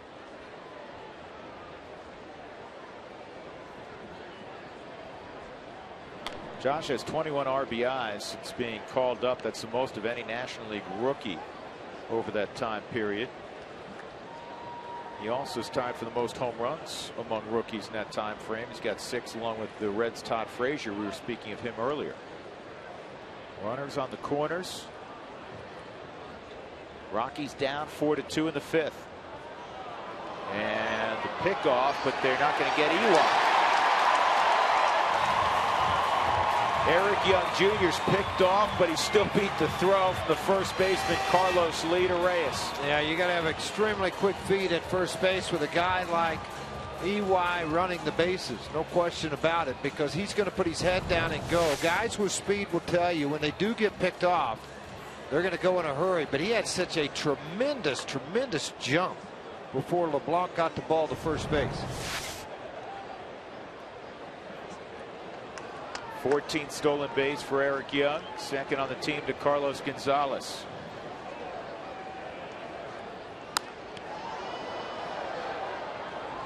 See Rutledge, George, really trying to let the ball get deep, and Cutter showed up. But he has the ability to fouled it off. Yeah, he has the ability to fight balls off. I mean, that's I watched it in Tulsa over and over and over again, coming up with huge hits.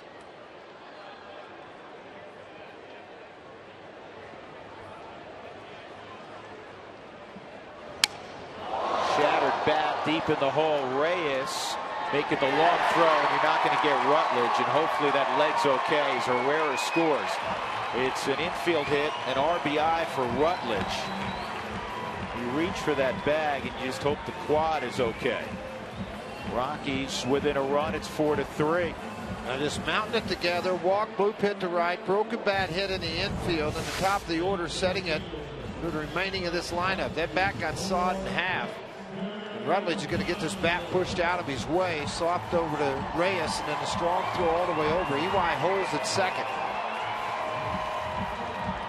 Well, Dexter with a base hit in this ball game. A run scored so far. A couple of base hits for Dexter. We'll get a shot here.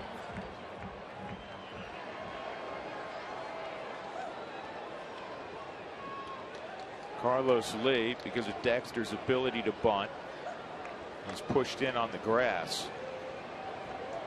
Velasquez is even with the bag at third. Great speed on base. Great speed at the plate.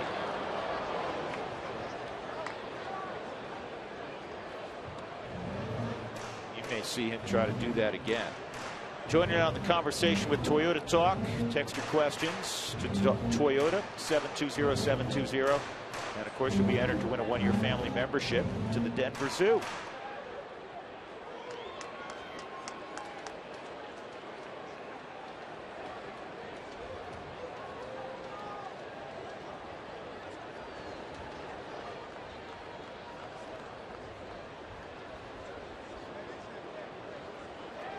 LeBlanc wary of the double steal.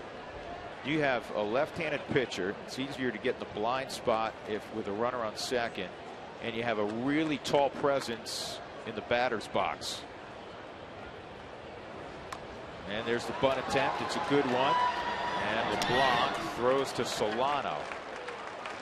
Nice sacrifice bunt by Dexter Fowler.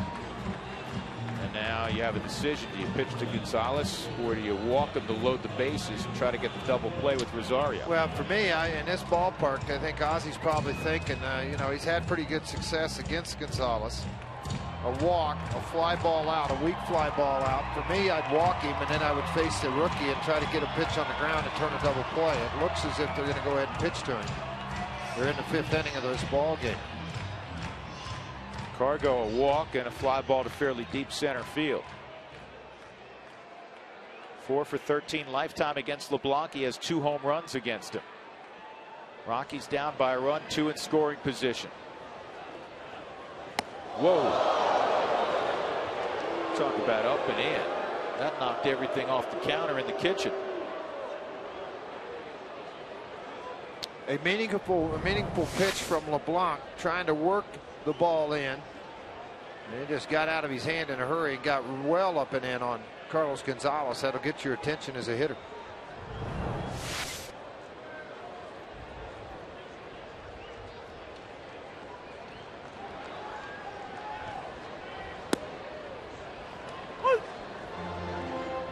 Kind of a front door cutter there, and it touched the inside part of the plate.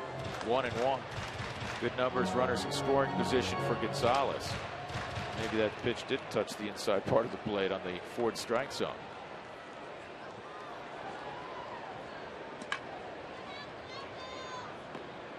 Rockies 3 for 8 so far in the game with runners in scoring position.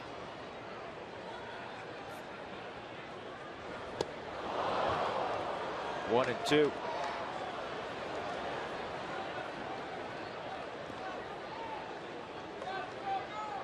You get that swing on that pitch, you got to figure you're going to see it again. Well, you would think. I mean, again, LeBlanc, we'll see what he tries to do. Watch your catcher and Buck to see where he moves. If he moves late, tap of the inside glove. Is he asking for breaking balls down?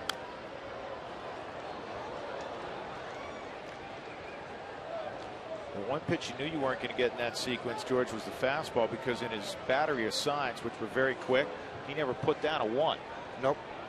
2 flash, 2 flash. Well, a lot of times too, though, remember, they'll start with a 2-5 rollover. So meaning that if they flash a 2, you start counting at 2. So he might give 4 2s in a row, or he may go 2 2s and 3 fingers and a 1, or a 4, and mix it that way. And then you just count as a pitcher with it. If you have 4 pitches, like 2, and you know, just keep counting, and then the last one he gives, it could be the second one he gives, depending on what you have with each other. Well, George, explain this too, because there's things you can do to give away a sign to a runner at second base. From a pitcher standpoint, start into the stretch before the catcher's finished giving the Don't signs. do that. That kind of gives away that you've already got it. Yeah, no question. And then for a catcher, George, if you're deliberate like initially, and then all of a sudden everything speeds up at 900 miles an hour, it's pretty clear nobody's going to be able to follow. Right. So in other words, you've already given it in the first 3 signs. Exactly. Now you've sped up, and it's a waste of time. Exactly. I like the night signs a lot too, where it's shin guard, chest protector, and mask. Left, right for your direction. Count with me. This is off the end of the bat. It's going to be an RBI for Gonzalez. It's going to tie up the baseball game. Eric Young Jr. scores. It's 4-4. Cargo with his 79th RBI.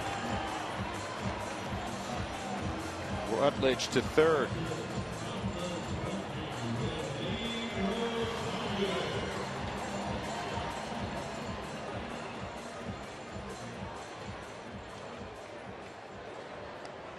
And now Rosario.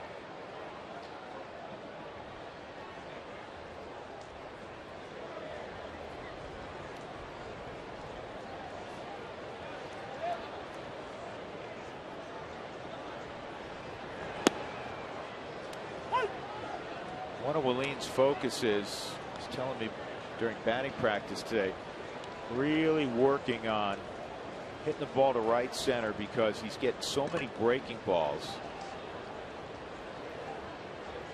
Try to stay back.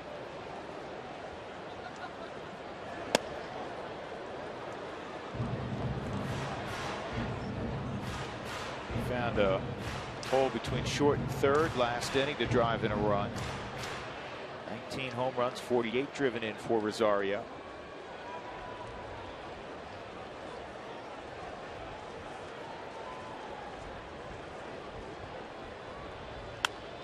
Up the middle, base hit, and the Rockies take a 5-4 lead. Well, he stayed back enough, George. Then instead of swinging and missing, he got it off toward the end of the bat, stayed in the middle of the field, and he gets the Rockies that 5th run. And then right now, Jeff Francis would stand to be the winner if the bullpen can hold this thing up. That's one of the better parts of this. Fast, he got a ball away from him. And because of strength that he has, and he gets fooled on a pitch, he can still shoot the ball through the infield, and he did it just there. Nice piece of hitting by Rosario. Jordan Pacheco blooped a single for an RBI last inning. He's 1 for 2. Jordan turns on one, left center field. Peterson will make the catch. The Rockies began the inning trailing 4-2. They come up with 3 in the bottom of the 5th. They have a 5-4 lead.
Rockies have a 5-4 lead as we head to the top of the 6th. Well, as I mentioned, it is Fan Friday. That means you've been sending your tweets in to @RootSports_JC. We're going to answer another one right now from @Donna L. Finley. She wants to know, when is Giambi coming back? I've also got several other tweets tonight about other injury updates like Sanchez, and when is Tulo going to be back in play? So I'll let you guys discuss. What I do know about Troy Tulowitzki is he was out again in the infield today, taking tons of grounders. He seems like he is feeling great, and it just seems like it's almost going to be days away, hopefully, until he goes to make a rehab assignment. Drew, George? Well, he's not, Jenny, you're right. He looks much better. I talked to him before the ball game. He's feeling a lot better, moving right, left, fielding ground balls. You know, the swing for a while now has felt good in the cage, but they're going to make sure that thing is completely healed. Don't need to do it again. Yeah, there's no point in saying, oh, you know, maybe you can go out on a rehab, you know, in a couple days. They are really going to wait. And Rutledge is playing well at short. You're 45 and 71 right now. If you were 2 games out, maybe a different story. Troy will accompany the team to New York and Chicago, which I know is a whole lot easier for him to work out with the club, be around the guys. Here's Stanton against Josh Reneke. You have a better frame of mind when that happens. You're around your teammates trying to get ready to play. Stanton tonight hit by a pitch and a ground ball to third. Well, Josh Reneke this year has been pretty special out of the Rockies bullpen, and he's worked in different roles, now being in that piggyback role. Innings are as high as they've ever been in his career. The earned run average 2.74, but the ground ball ratio keeps the ball on the ground. He utilizes a heavy sink at 90 to 92 miles an hour. He has the 4-seam up to 95. A very good late breaking slider. He got a swing and miss there on Stanton.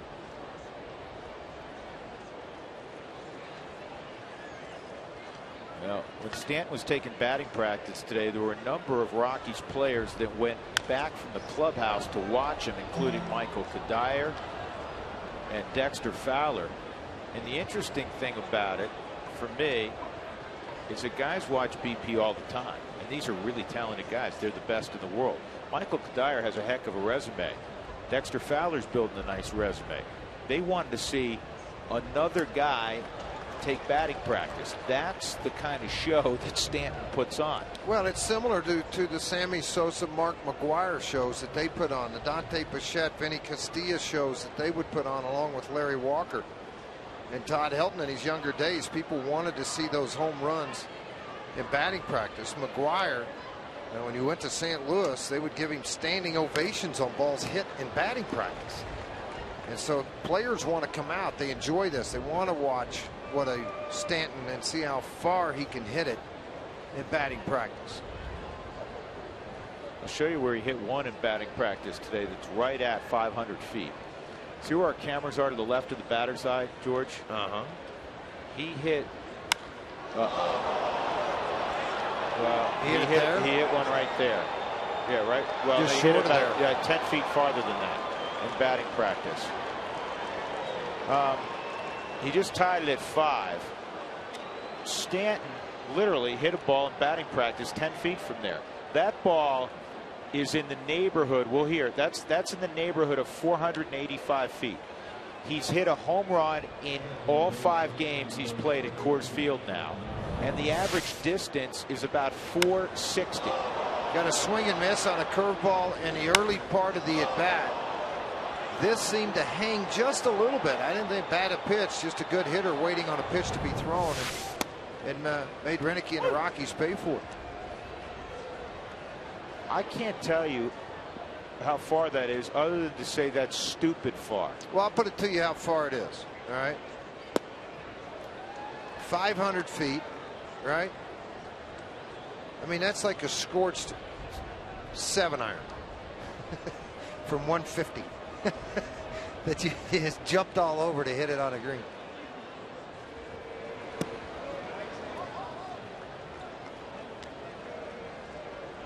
He makes Isn't it guys amazing? who Look are at all, around him shake their heads. Look at all the trainers and equipment guys. All those guys get around him whenever they hit home runs because they want to be on TV. He's Just really an unassuming kid. I'll tell you another story about him, George. You just came from the Aflac games which you cover every year. Some of the elite high school talent in the country gathering in San Diego, and there are all kinds of travel teams and elite level teams in every age group. Giancarlo Stanton never played on any of them. He was a 3-sport kid in high school, played football during the football season, and believe it or not, he was a wide receiver cornerback, not quarterback, cornerback. That's the biggest cornerback I've ever seen. He was a back-to-the-back low post player in basketball. He played baseball in the spring. This ball is hit the center pretty well. Dexter going back, still going back, can't make the catch. Solano around second. He's trucking toward third, and he's going to have himself a triple.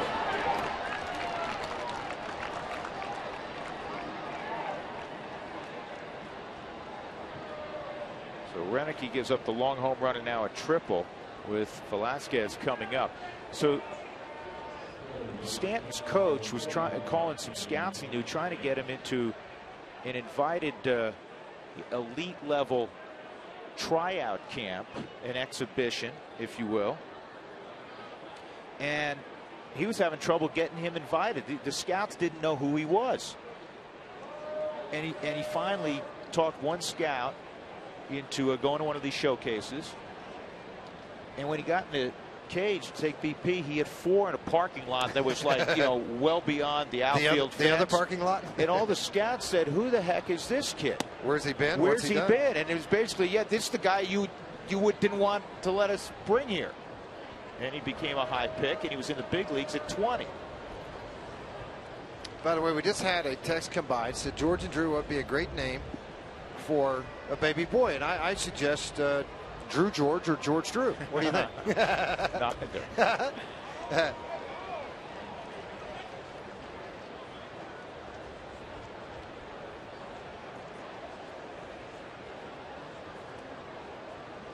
Well, if you think he's going to hit like Giancarlo Stanton, name him Homer.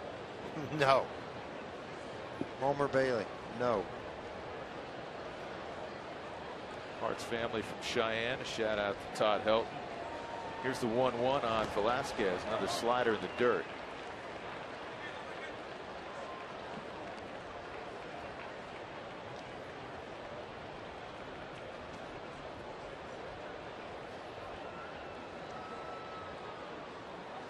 Well, Gerald and Grand Junction, the Rockies are playing well, and your Grand Junction Rockies for the first season there is performing well and getting very quickly able to get into hopefully the playoffs. That ball is going to get by on a pass ball, but everybody stays still. Yeah, Solano. That's Jenny, what are you doing? Hi, Jen. How you doing? How's it going? Good. You just stopped by to say hi? I have a nose for food, and clearly my nose is doing me wrong today because I don't see any food up here. I thought for sure you guys would be eating. I knew you wanted the strawberry thing with the bananas, and I ordered it, but Doug hadn't done anything. It's pretty crowded back there, though. People are having some fun. I bet they're busy over there tonight. There's the maitre d', and he hasn't done a thing. Oh, you told me that 4 innings ago. Ground ball to second. They'll hold the runner with the infield in. 1 out. I was going to say that was a smart play by Solano not to go. Jim, where are you going? Did you get mad? You're leaving. Hey, Frazier, let me finish this thought for 1 second. It was a smart play because there's nobody out. You don't want to make that out at home there on the pass ball. No, I mean, it didn't squirt far enough away. It didn't get past the grass onto the warning track that runs all the way around the ballpark. Zambrano, the right-hander, former starter, now Brothers, the left-hander, warming up in the Rockies bullpen and the Miami Marlins bullpen, respectively.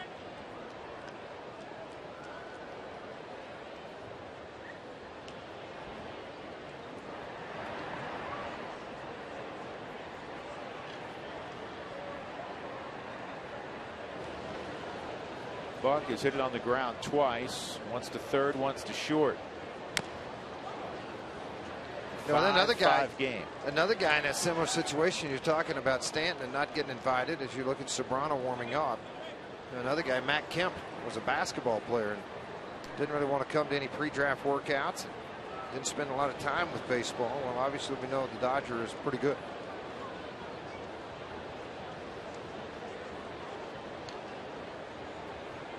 Trying to work a fastball in, take the bat out of his hands. He got out over the plate for Buck to get a pretty good healthy hack at it.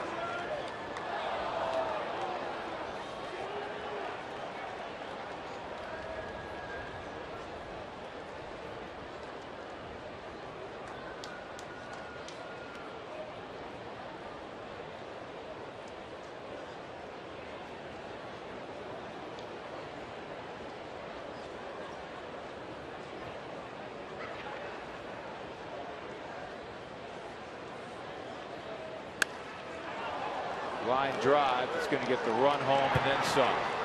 Off the right center field wall. Buck into second with a double, and it's 6-5 Marlins. 31st RBI for John Buck.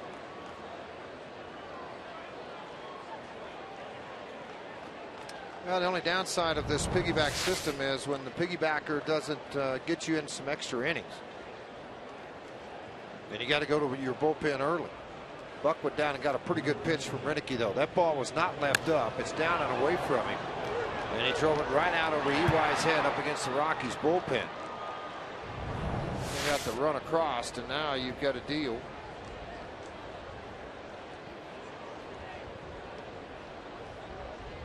With Cousins, who's going to pinch hit now for LeBlanc. Cousins has hit 169 this year overall.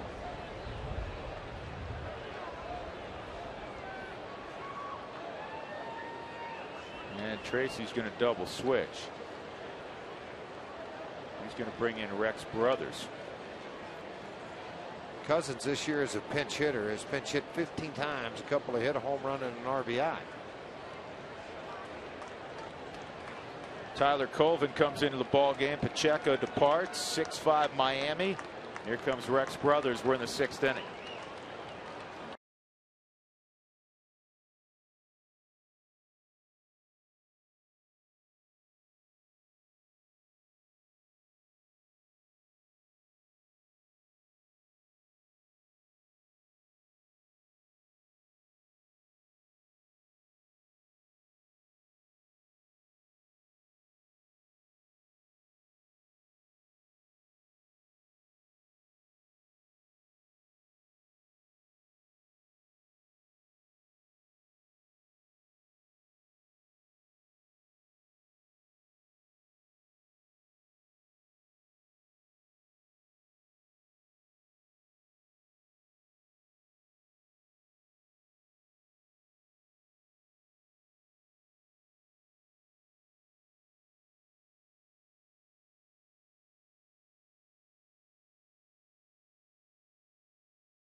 Now for the Coors Light freeze cam, a near miss for Carlos Gonzalez.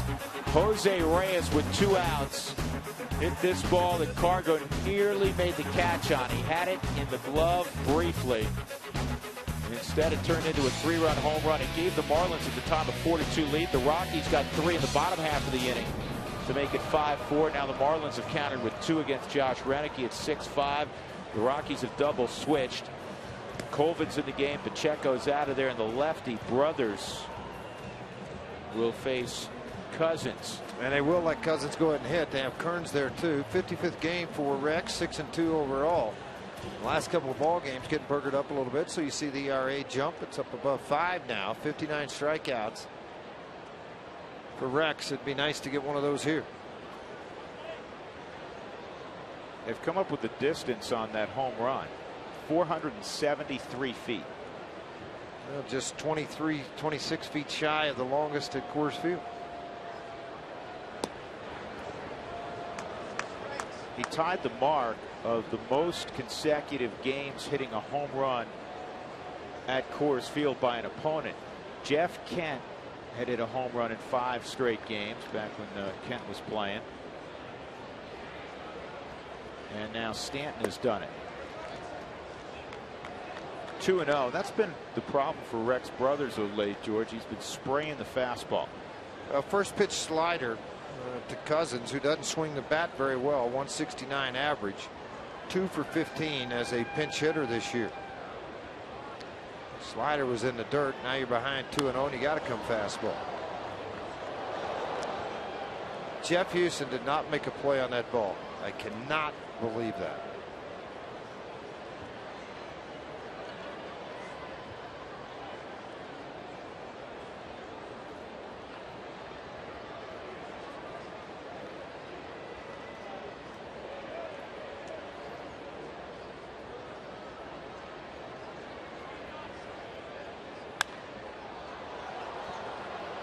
Popped up shallow center field.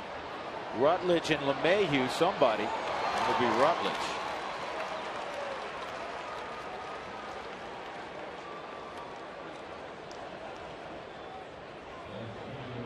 Two outs. Brian Peterson will come up.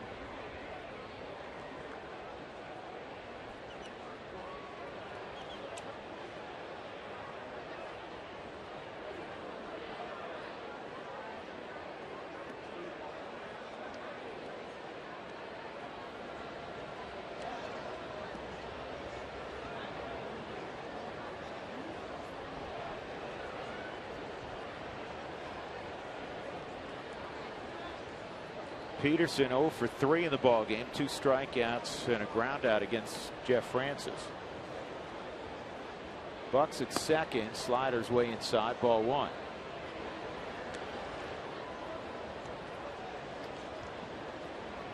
That's one of those nights, George, back and forth. Yes, it is. And again, that's kind of one of those deals that you get mixed up in. Hey, by the way, the news, Shashin will return it from the disabled list. Start Tuesday in New York. You get caught throwing that 4-seam fastball. He did there at 94.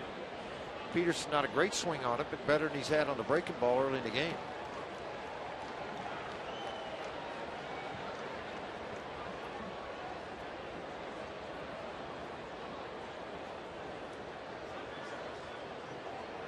When do the Rockies move Rutledge to second?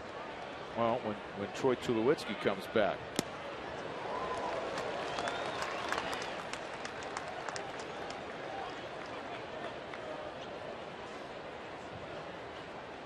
A good baby boy name. That's the one you saw earlier. That's one I saw earlier. George Drew. I think it'd be a great suggestion, Tom. I think that's you know, you ought to pull that out of the hat and just throw it out there.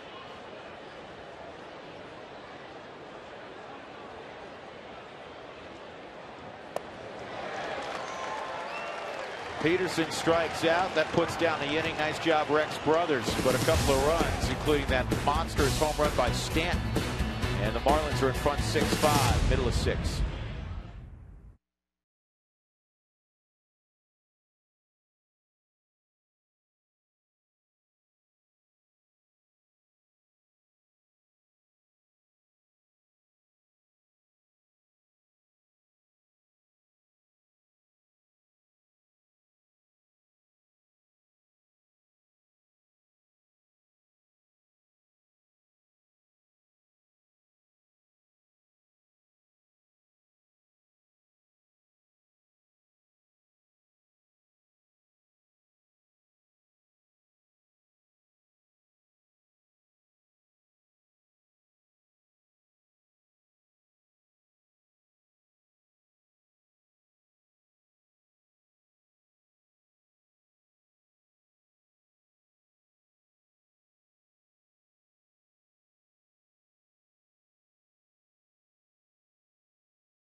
back.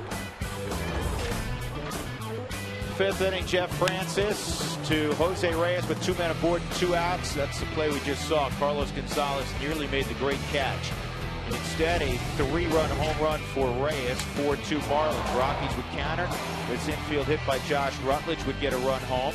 Carlos Gonzalez hit one off the end of the bat. That would work for a run. And the second RBI of the night for Orlin Rosario. The Rockies took a 5-4 lead. But in the 6th inning, Giancarlo Stanton hit one really, really far. And then Josh Renicky, after a triple by Solano, would give up a double to Buck. And you're up to date 6-5 Miami, brought to you by Cooney Lexus, where luxury has an address. There's Stanton in right field, and another big man has entered the ball game. In place of Wade LeBlanc is the former star pitcher for the Chicago Cubs, Carlos Zambrano, making his 7th appearance out of the bullpen. And George, he wants back in the rotation, and he may get back in the rotation because he's doing a really good job in this role. Aggressive. I think they brought the aggressive style back out in Zambrano with the cutter and the hard slider, the fastball, the attitude that they had seen when he won so many ball games. When he was in a Chicago Cub uniform. 2-5. The earned run average was not bad at 2-5. 398 earned run average. And Ozzie will have to make that decision of whether to throw him in or leave him where he is.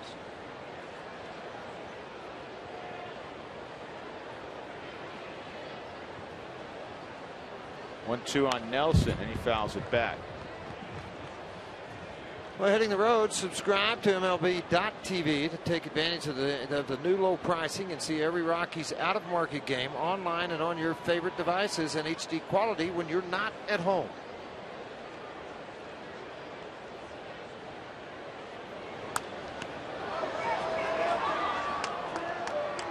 Zambrano was 5-9 with a 4.54 and 20 starts this year with the Marlins. Started the year out right. He was 4-3 with a 2.81 ERA. And this is poked right at the first baseman, Carlos Lee.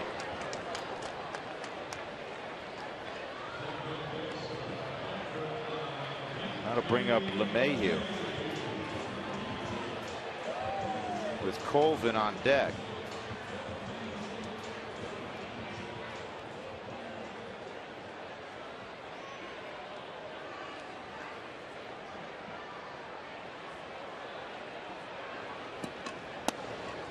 This is game 7 of 20 straight. The Rockies on 3 occasions in this 2012 season will play 20 consecutive ball games. So they have another one coming up. And of course, if you have a situation where you're not getting a lot of outs with your starting pitching, man, 20 straight will eat up a bullpen. In a heartbeat. It gets after you pretty quick. There's that hard cutter that he'll throw. He'll throw it anywhere from 89 to 93 miles an hour. And again, that's a ball with some late run. Elevated a little bit to LeMahieu and was able to get the strikeout.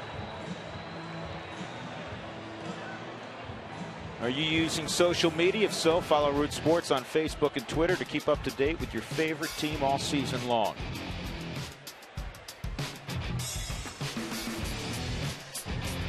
Tyler Colvin will step in. 2 outs, nobody on against Carlos Zambrano. And this is bounced to Reyes. And a very good inning for Zambrano. We move to the 7th inning. The Marlins 6 and the Rockies 5.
have challenged the crew, and I personally have said take it to the next level with the Supermo camera to find some of the craziest stuff that they can find. Yesterday we had jello in the face, balloon in the face, and tonight I'm telling you, this squirrel's running around, and as he's getting his head a little higher and farther stretches, he's starting to ask I know I buried one out here. I've got to have a nut somewhere. I got to feel it. I know I buried it. I can't believe it. Raz dug it up and got rid of it on me, but I know there's one out here. Ah, the famous squirrel. Running around Coors Field and enjoying it, and that's just one. We're going to bring you a lot more with that Supermo camera as we look for some interesting things around the ballpark. So you never know when the camera might find you. Do we have to pay an appearance fee to that squirrel? Yes. Gorky's Hernandez in the 7th inning. 2 for 2 in Milwaukee has scored a couple of runs tonight. 6-5 Marlins. Brothers misses with the heater. It's 1-1.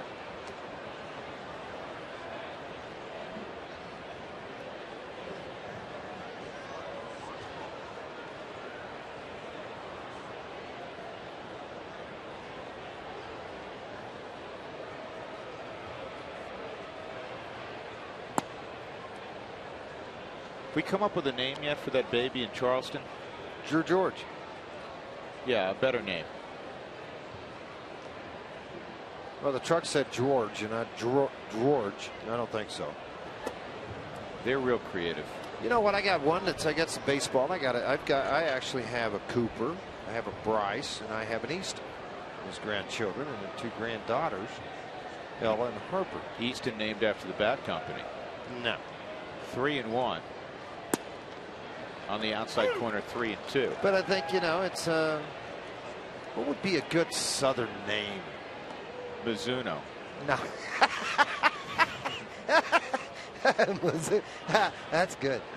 Yeah. 3-2. Well, I mean, this is a ball playing family. Mizuno. You know what I like? Oh boy. I'm going to come up with some. How about this one? Okay. Devontae. No. Well, 2 really good Rockies from the past, couple Blake Street Bombers.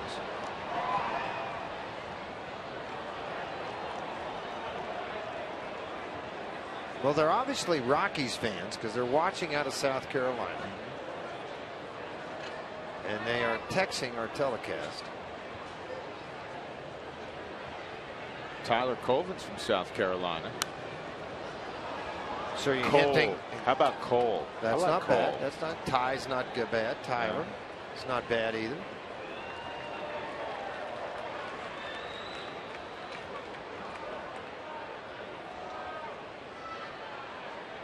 See, they'll probably like Todd. On the outside corner, strike 3. Yeah, pretty good slider, but it backed up right at the last second. But he does get the strikeout, 2nd in a row for Rex Brothers. Good pitch, outer half of the plate.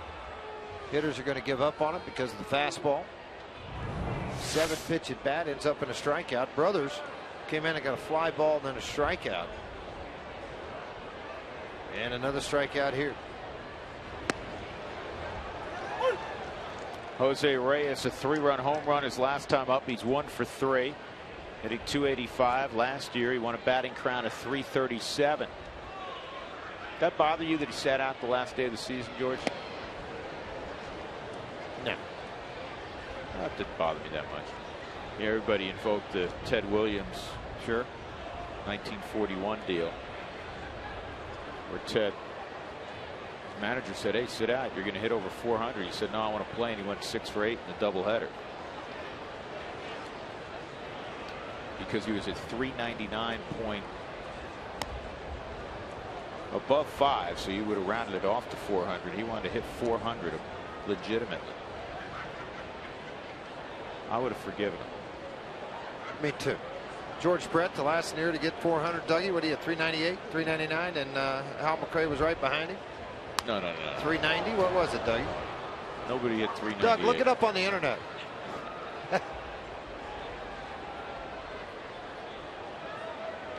Rod Carew at what, 388 one year, I believe. Brett at 390, or maybe. Doug, where are you Doug's going relegated to the smartphone. How we doing, Dougie? Not good. Not as quick as he normally is. Here's the 2-2. Swung on and missed. 3 straight strikeouts now for Rex. There's a name for you, Rex Brothers. Really, and Rex is a Southern kid. Rex really commanding the bottom half of the strike zone with power stuff. That's a huge pluses when you can get some swings out of the zone, and he got a couple there.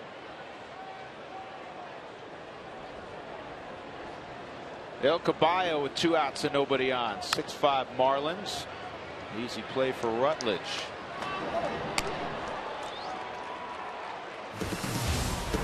Strong inning, Rex Brothers, stretch time. That's what they're doing. Coors Field, 6-5 Miami.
Marlins lead the Rockies here as we head to the bottom of the 7th.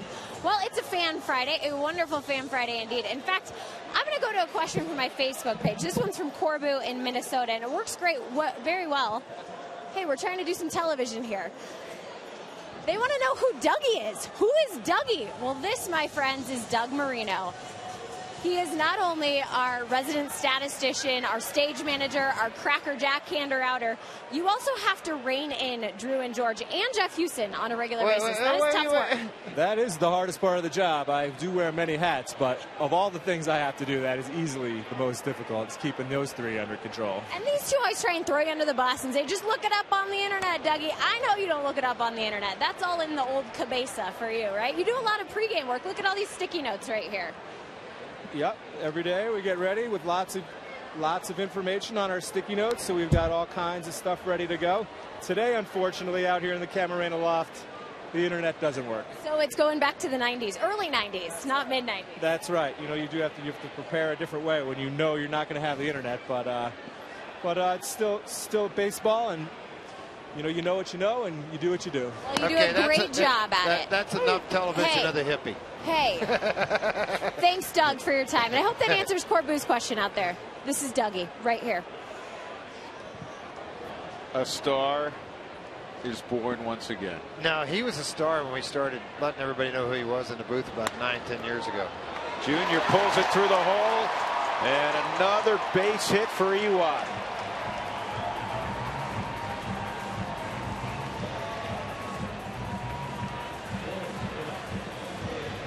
Hey, we just threw out some Cracker Jacks. George, this was a good toss. Well, they bet me. Jenny ran off and left me and said I couldn't make it all the way over. Oh, yeah. Look at that. A wall scraper, but it's over. Well, look, he's going to come get him. He's going to eat him. That's a half good. See, watch. It's a half good. That was a long toss for the old guy.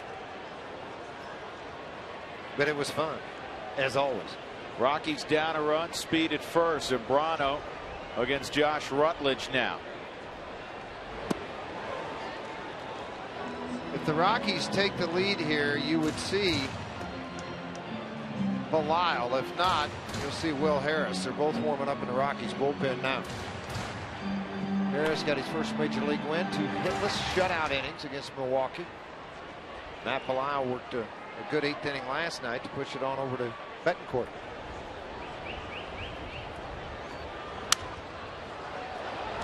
Slowly hit to second, and EY is to scoring position. Rutledge is out on the fielder's choice, and that'll bring up Dexter Fowler.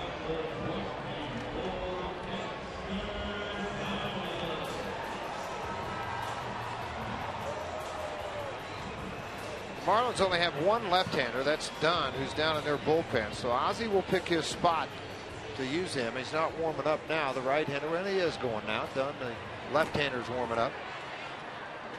And the fact that he's up and he has been throwing, actually, George, you would assume it's for Gonzalez. No other reason to get him up.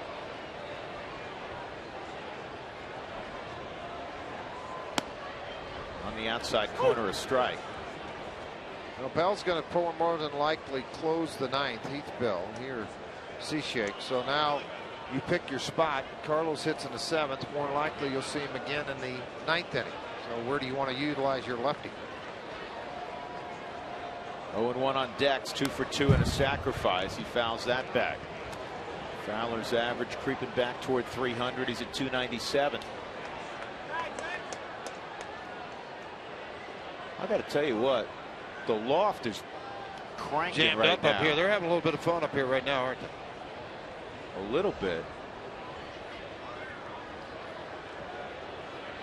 George reminds me it of. It looks like a social.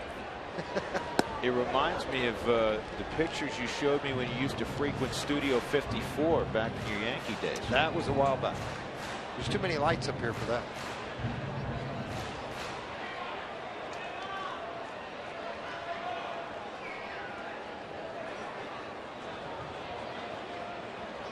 Doug, did you finally get hungry? I thought so. 2-2. Yeah, the Rockies like to get hungry, get a run right here, and tie this thing up, make it a 6-6 ball game, and then let it play itself out the last couple of innings and tack it on and get it done. Wade LeBlanc gave up 9 hits in 5 innings, 7 of them in the last 2 innings, where he gave up the damage for the Rockies. He gave up 5 runs in the 4th and 5th. Did he hold up? Very quick decision. 3-2.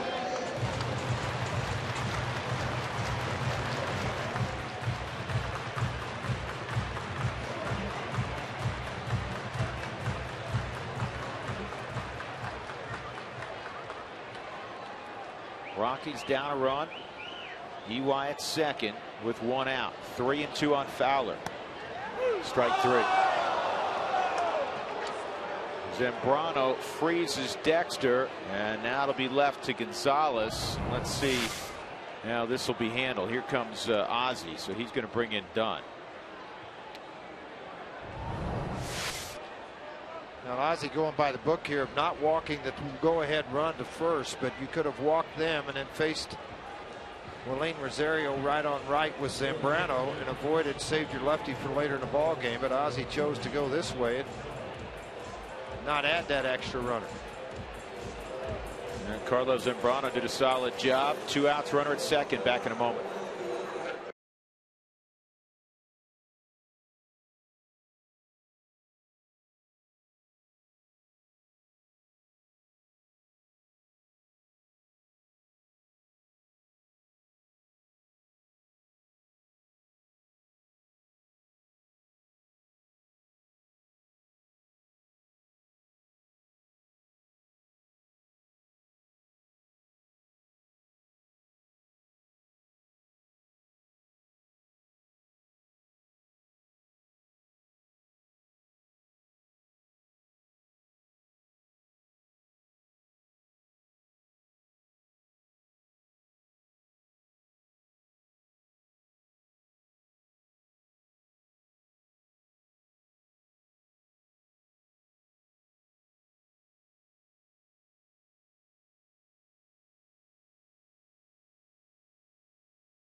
Jr. is at second base. He singled and moved up on a fielder's choice. Carlos Gonzalez is coming to the plate.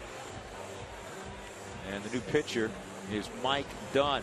Who will be tonight's star player? That's what we asked at the top of the broadcast. The fans voted for Eric Young Jr. He's right in there, 2 for 4. He scored a run, hoping to score another. You know what? I'd have to say that Joel Klatt would be the clubhouse leader right now. Willeen Rosario, a couple of hits tonight and a couple of RBIs. In fact, at one point he drove in the go-ahead run. Left-handers have hit .238 against Dunn. 0 for 1 in his career, Carlos Gonzalez. You know, that's one of those turning points of a ball game. Ozzie going to his left-hander, his lone left-hander in the bullpen, making his 39th appearance.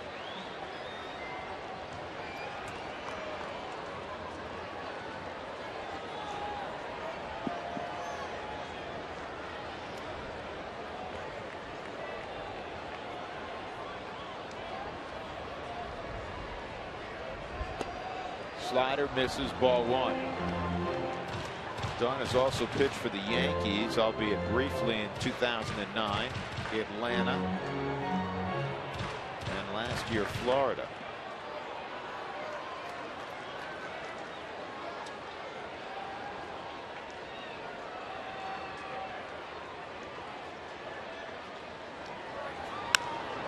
Margot drives it to left. If it's fair, it's a big problem. A foul ball. You talk about a laser.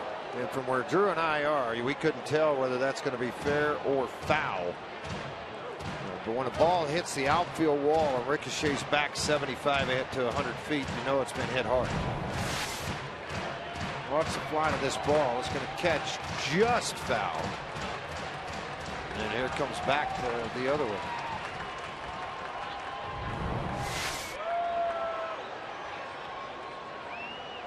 1-1 on Cargo. Tying run at second.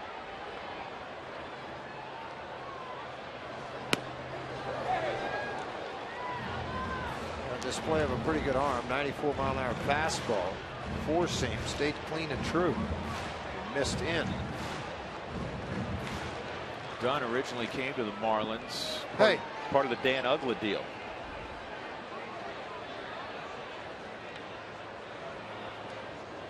Two-1. Got a pitch up to hack at. It's 2-2. Got an elevated fastball. And again at the very top of the strike zone. 7th inning or later, you see the numbers for Cargo this year. 262, 6 home runs, 19 RBIs. You're in one of those situations now.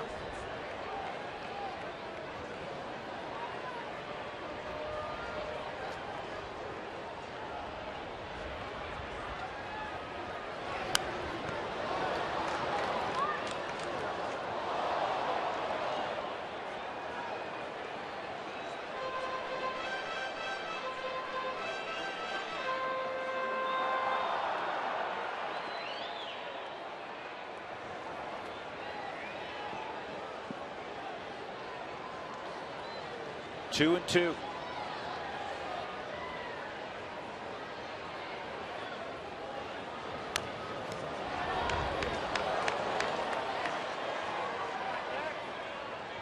That open stance, that reminds you a little bit of how Larry Walker set up. At times, and he'll vary his. Sometimes he'll stay squared up. Most of the time, though, it's slightly open stance. Really, Rick set the load to the backside to help him set there. And just that long swing like Walker's. He had so much plate coverage that balls off of the plate. He hits with authority to the opposite field.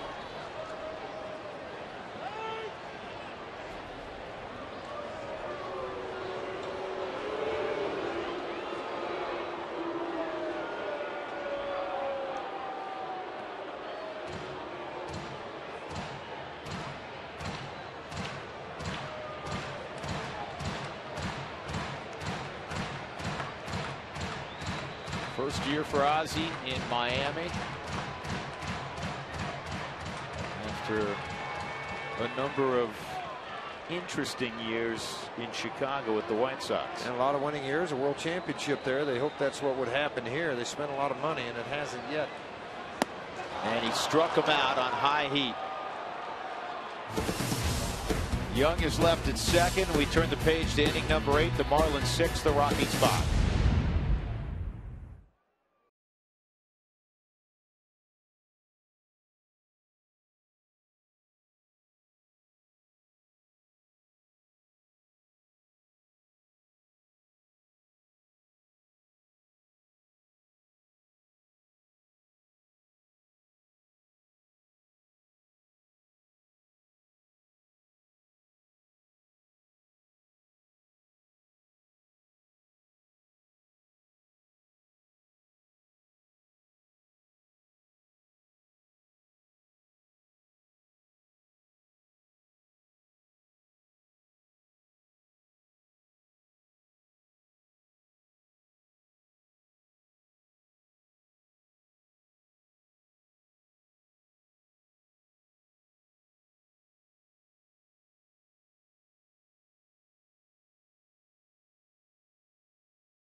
Event now through September 3rd by Wells Fargo. Wells Fargo customers get your 2-for-1 Rockies tickets by going to wellsfargo.com/Rockies. Wells Fargo Bank, member FDIC. And by Ram Trucks, now get a great deal on a new Ram truck at the Ram Summer Clearance event going on right now. You guys are flying on 17th Street. Holy cow. The light's turning fast. Marlins leading by a run, top of the 8th inning. Giancarlo Stanton at the plate against Will Harris. Third big league appearance for Harris. Scuffled in his first appearance. He was very good in his second appearance. 6 up, 6 set down. Last time up for Stanton, he hit a ball 473 feet. Harris, 89, 94 mile an hour fastball. He'll ride a 4-seamer up into the zone, typically trying to jam right-handers. He's got a very good 12-6 curveball to LSU. The fastball at 91, but in the 6th inning, what Drew's talking about, slider.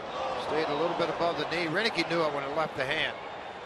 And those fans did not expect to sit in front of the camera while Drew would catch a ball. No. I guarantee you that. That ball's in, 2-1.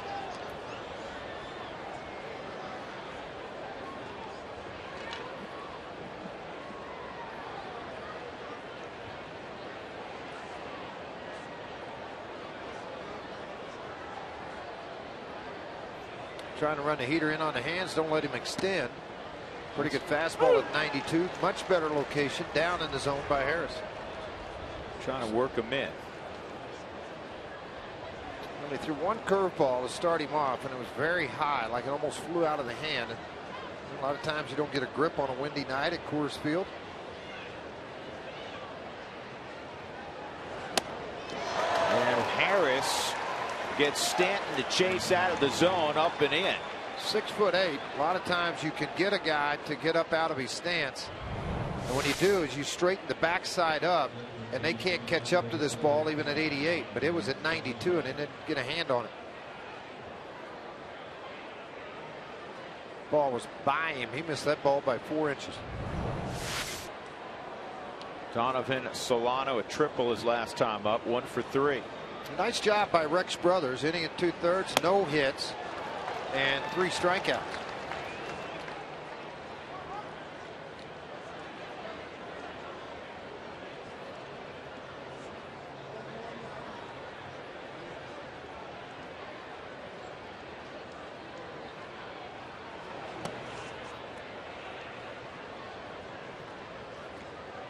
you hope for a kid like this, George, that some of the nerves have calmed a little bit after getting a couple appearances out of the way and having success in the second one.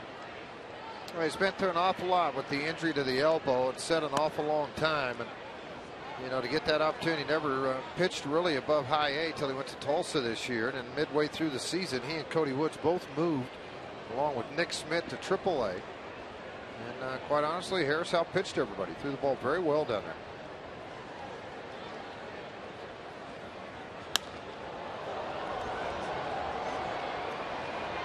In the air to Dexter.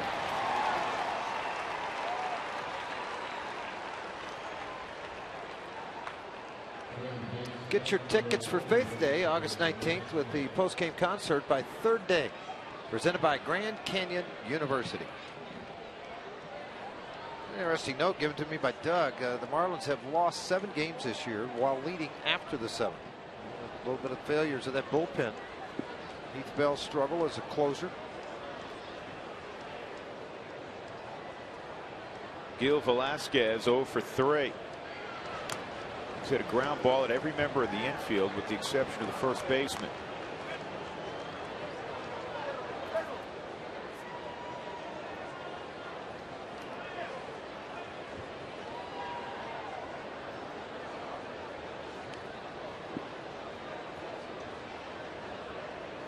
Nathan Uvalde tomorrow for Miami against Tyler Chatwood for the Rockies. Chatwood trying to produce his 3rd straight very fine outing.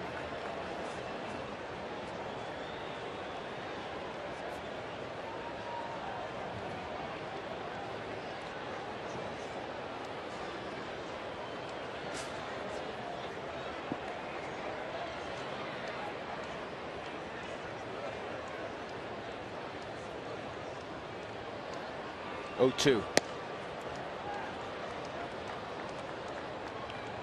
Fans, if you'd like to receive text message alerts when the Rockies score 7 or more for the Rockies Taco Special, text the keyword taco to 720-720. Feed your Rockies fever only at Taco Bell. Is that Joel Klatt? That's there Joel Klatt walking out to go to work.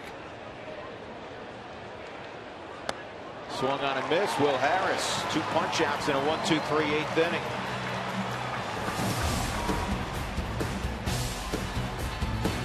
Marlins.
May not be reproduced or retransmitted in any form, and the accounts and descriptions of this game may not be disseminated without the express written consent of the Colorado Rockies. Drew Goodman, George Frazier, Jenny Cavnar. We go to the bottom of the 8th inning. The Rockies trailing 6-5. The former closer of the Marlins, sometimes closer of the Marlins, is now in the ball game. Heath Bell, in his first year in South Florida, he's not had the kind of year that he had hoped for the club brass at Hope. 53 ball games. The league's hitting .290 against him. He's kicked away 6 save opportunities. That goes along with the 7 games they've led after 7 that they've lost. That Heath Bell probably in the back end of that bullpen has given up some of those losses, blown saves. Fine arm. I mean, for the San Diego Padres for a long, long time, a very prominent closer in the National League, an all-star. Hard thrower, deceptive motion.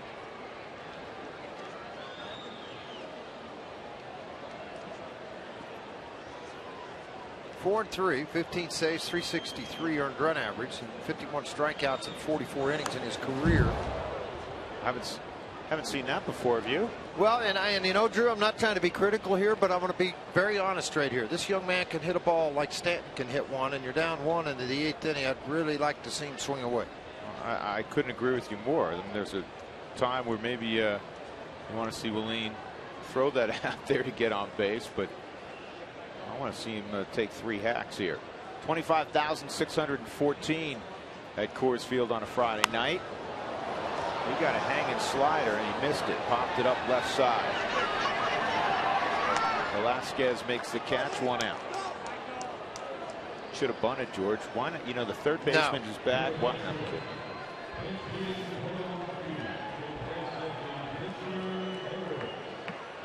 Pitcher spot, and Michael Kadire will pinch hit. Harris brothers, nice job tonight. 2 2 2/3 innings, 5 strikeouts, no hits. So Harris's night will be over with. Kadire 2 for 3 as a pinch hitter this year and an RBI.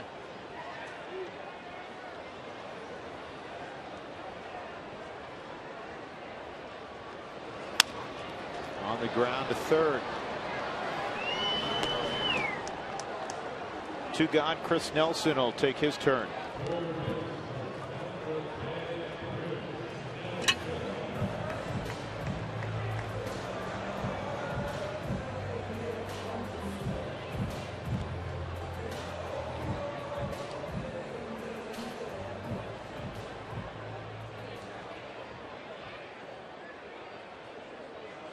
Bell in his last outing got 1 out against the Dodgers, gave up 4 runs on 4 hits. He's been scored on in 2 of his last 3 outings.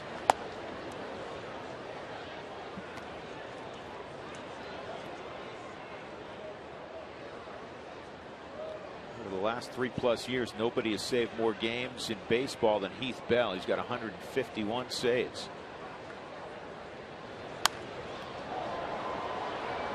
That's why Miami went after him.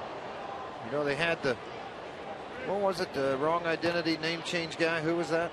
It was their closer. Leo Nunez. Yeah, and Nunez. then you know, he got his name straightened out. He's going to come back and play again, but he's coming back as Fred Smith. That's fouled off.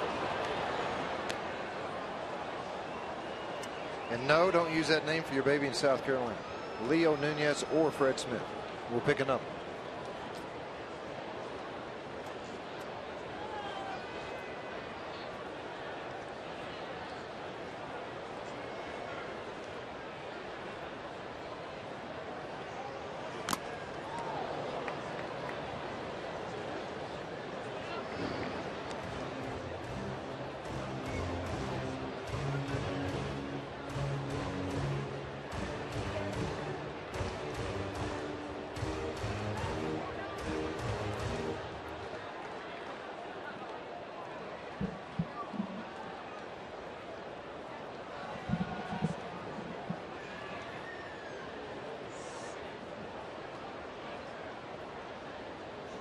One-two on Nelly. High 2-2. George, who just came back as Roberto Hernandez? What? There's been a bunch of Roberto. No, I know, but it's not. Which one are you talking about? There's No, about there's 10 of them. it's somebody who was playing under a different name. Oh yeah. You know, I think it was Carmona. Yeah, it was from Fausto Indians. Carmona. Right. He came back. His real name, Roberto Hernandez. Right. Right. Is he pitching again yet? Yeah, he just came back. But is he? I mean, big leagues pitching. Yes. I think he just made his I didn't know if return. he was in a minor league kind of get back in shape after his suspension or.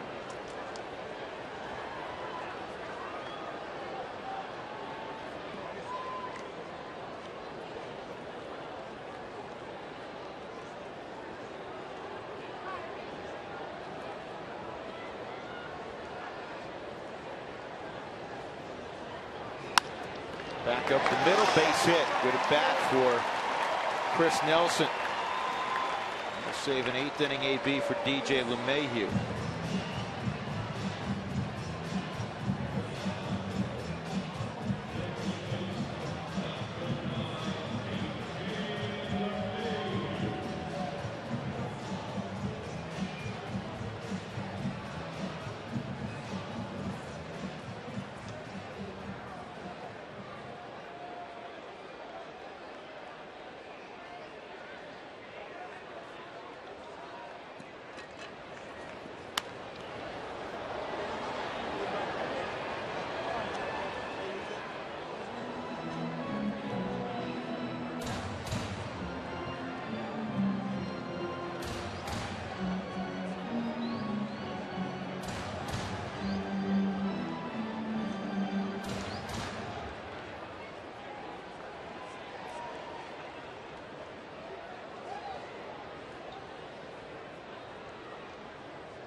Here's the 0-1 inside.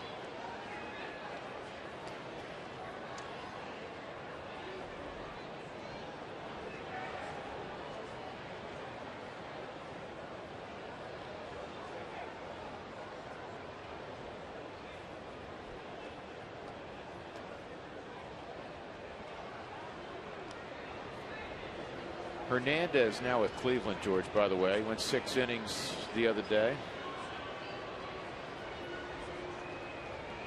Gave up 5 runs.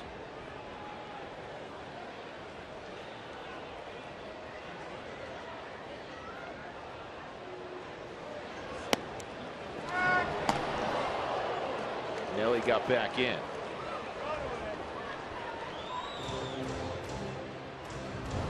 And this was last night. Rob Brantley, the youngster, airmailed it from the knee. This one a little more on line and target. Carlos Lee catching the ball in foul territory and trying to make a swipe tag down.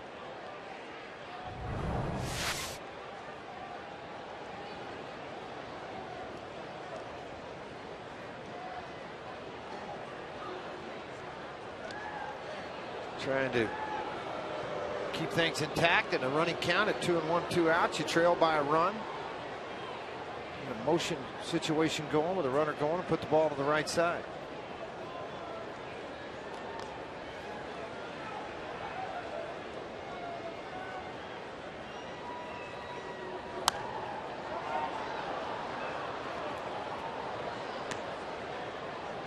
LeMahieu doubled in the 3rd. Fly ball to center field and a strikeout. Rockies have out hit the Marlins 11-8, but they trail 6-5. Bottom of inning number 8.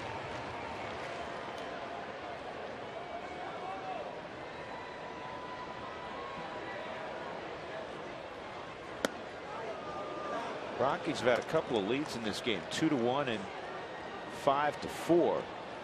Couldn't hold either one.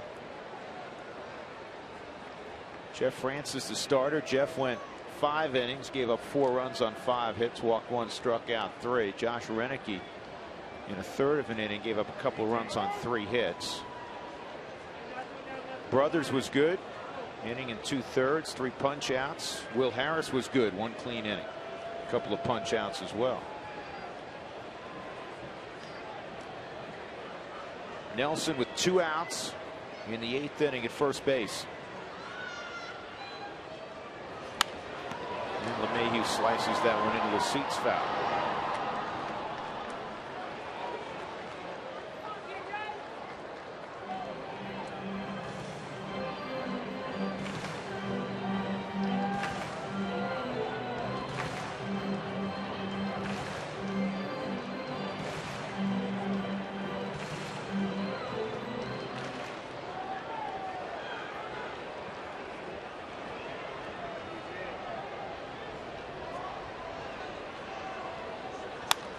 Back up the middle, and another base hit. Chris Nelson will turn and move to third. Rockies looking for a little 2-out magic in the 8th inning. Back-to-back lengthy and quality at bats by Chris Nelson and DJ LeMahieu. Yeah, you used to see a lot of swing and miss with Heath Bell on the mound, and now you're seeing a lot of long at bats. A little extra giddy up, maybe a little hanging slider at times. The wear and tear of being a closer for a number of years.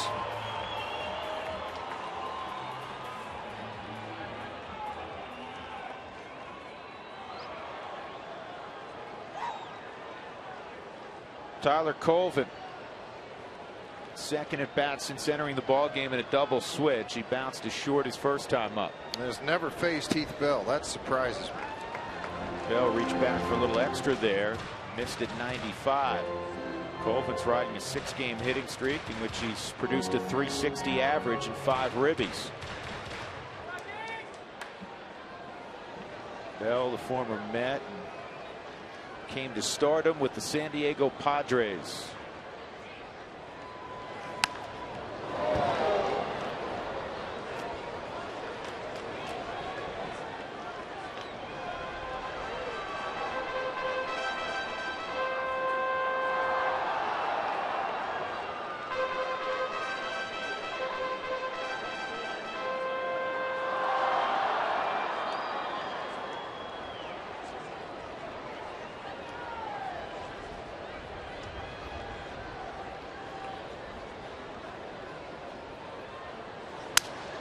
Shattered bat and a soft blooper that's caught by Solano.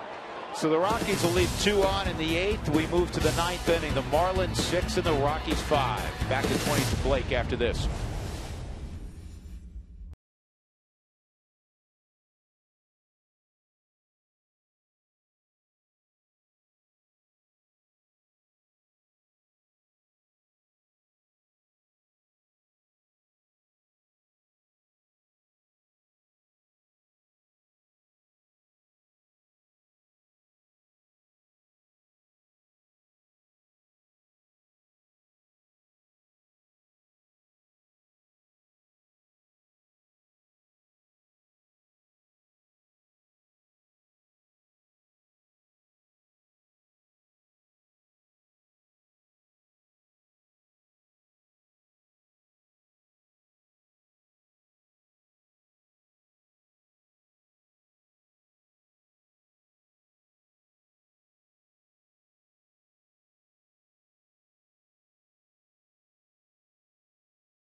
To you by Southwest Airlines. Find our fares online only at southwest.com.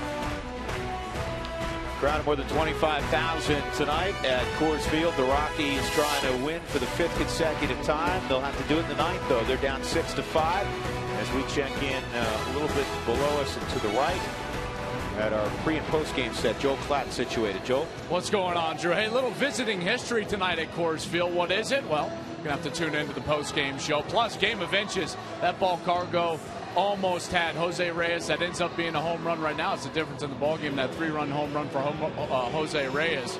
Plus, Jim Tracy in the clubhouse. You guys haven't probably mentioned it yet, but I am the leader in the clubhouse as far as pick to click.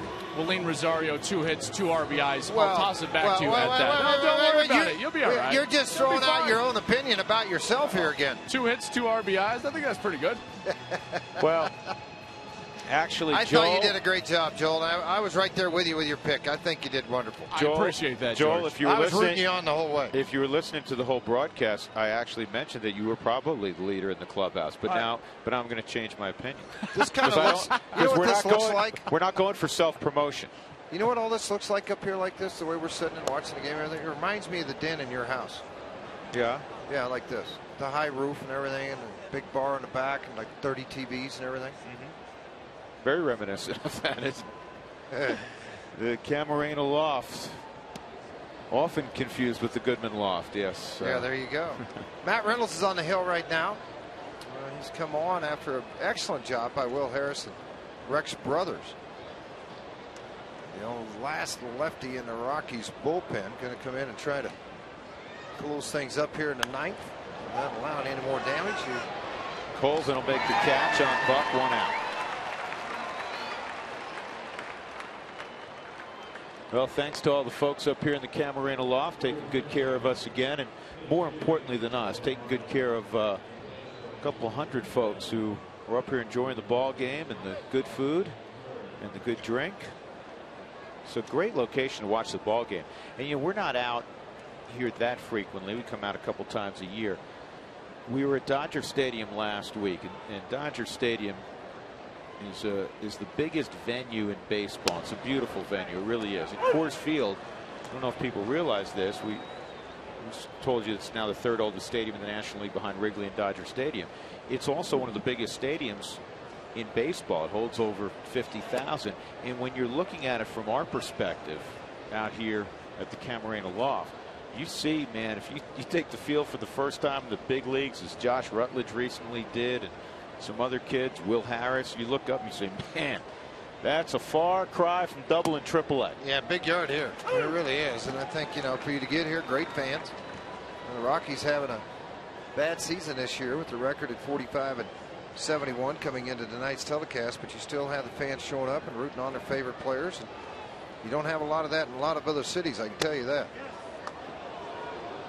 Austin Kearns with a 2-2 count. Kearns pinch hitting.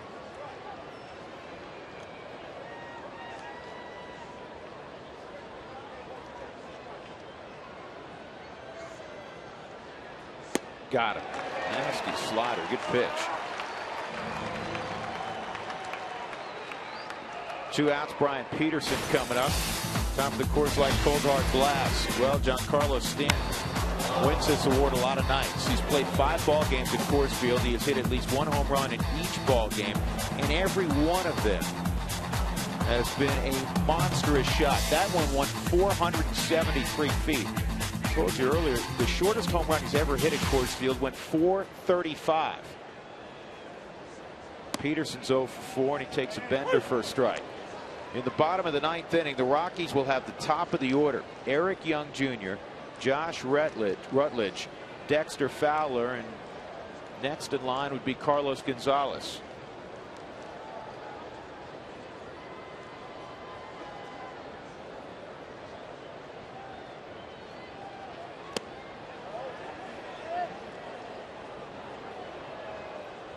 No swing.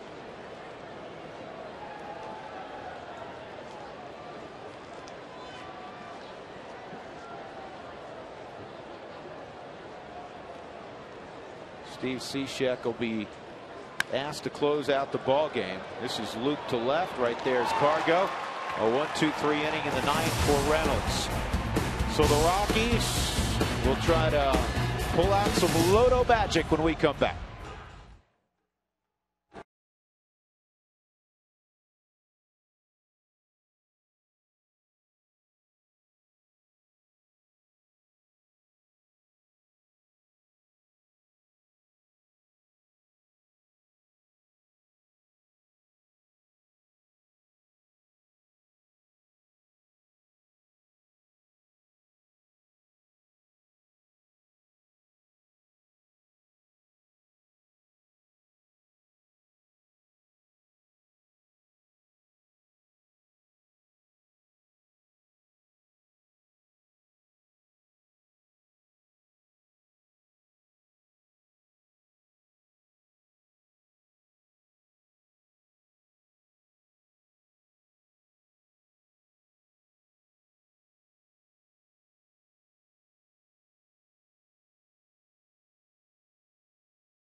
The Rockies were down by a run earlier this week, and they came up with a 2-run rally to walk off on earlier in the week on Wednesday, actually, when they were taking on the Milwaukee Brewers. Steve Cishek will be asked to close it out with Heath Bell pitching the 8th inning. Cishek, excuse me, will be asked to come up with the save. He's been in this situation before, but not all that frequently.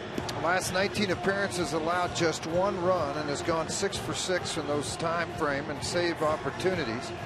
17 innings pitched over that time and a 0.53 earned run average. Pretty special numbers for this young man, and he'll get an opportunity, but he's going to deal with a lot of traffic because he's got the top of this lineup, speed with EY, and then they'll hand it over to Rutledge and Fowler with 1 run down. I like the Rockies' chances going here tonight.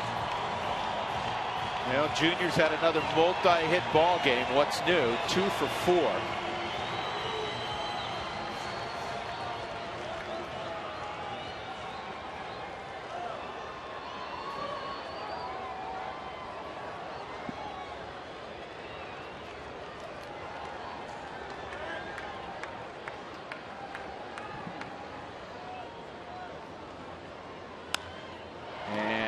Underneath this one, fly ball to left field. Peterson makes the catch, and that's a big out from Cishek's perspective. Well, basically because obviously leadoff man speed, you get him out on a first pitch, 1 pitch at bat. That's part of the deal. You know, you're still going to have to deal with Rutledge and Fowler, but what it does do, getting that leadoff man, if you stay away from Gonzalez, if you can retire the side.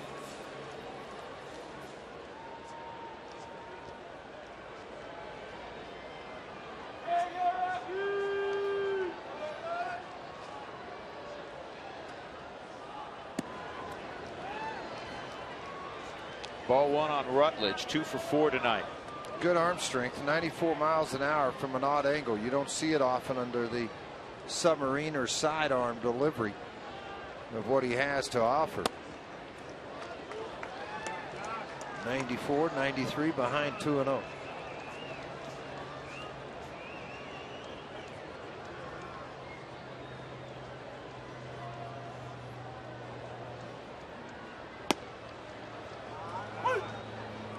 That hits the zone, 2-1. The Marlins have a team in the South Atlantic League. So if you see guys, it's going to be a couple of levels ago or 3 before you see them again here in the big leagues. There's no one there to play against. Solano will get under this for the 2nd out. But when you go to the Cal League, they're not there. Texas League, not there.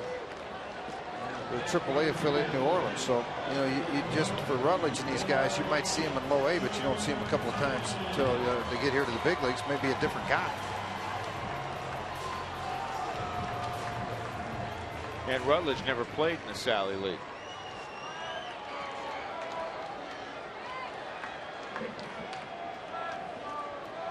Dexter Fowler with 2 outs. 2 for 3 and a sac bunt.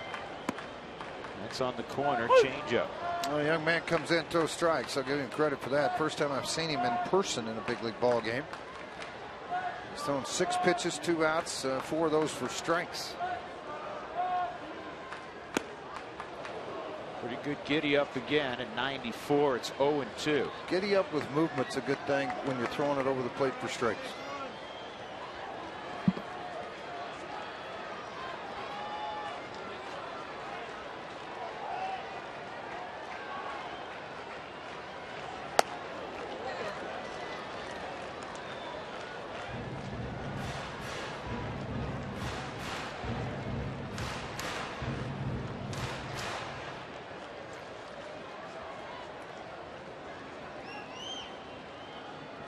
One and 2 on Dex.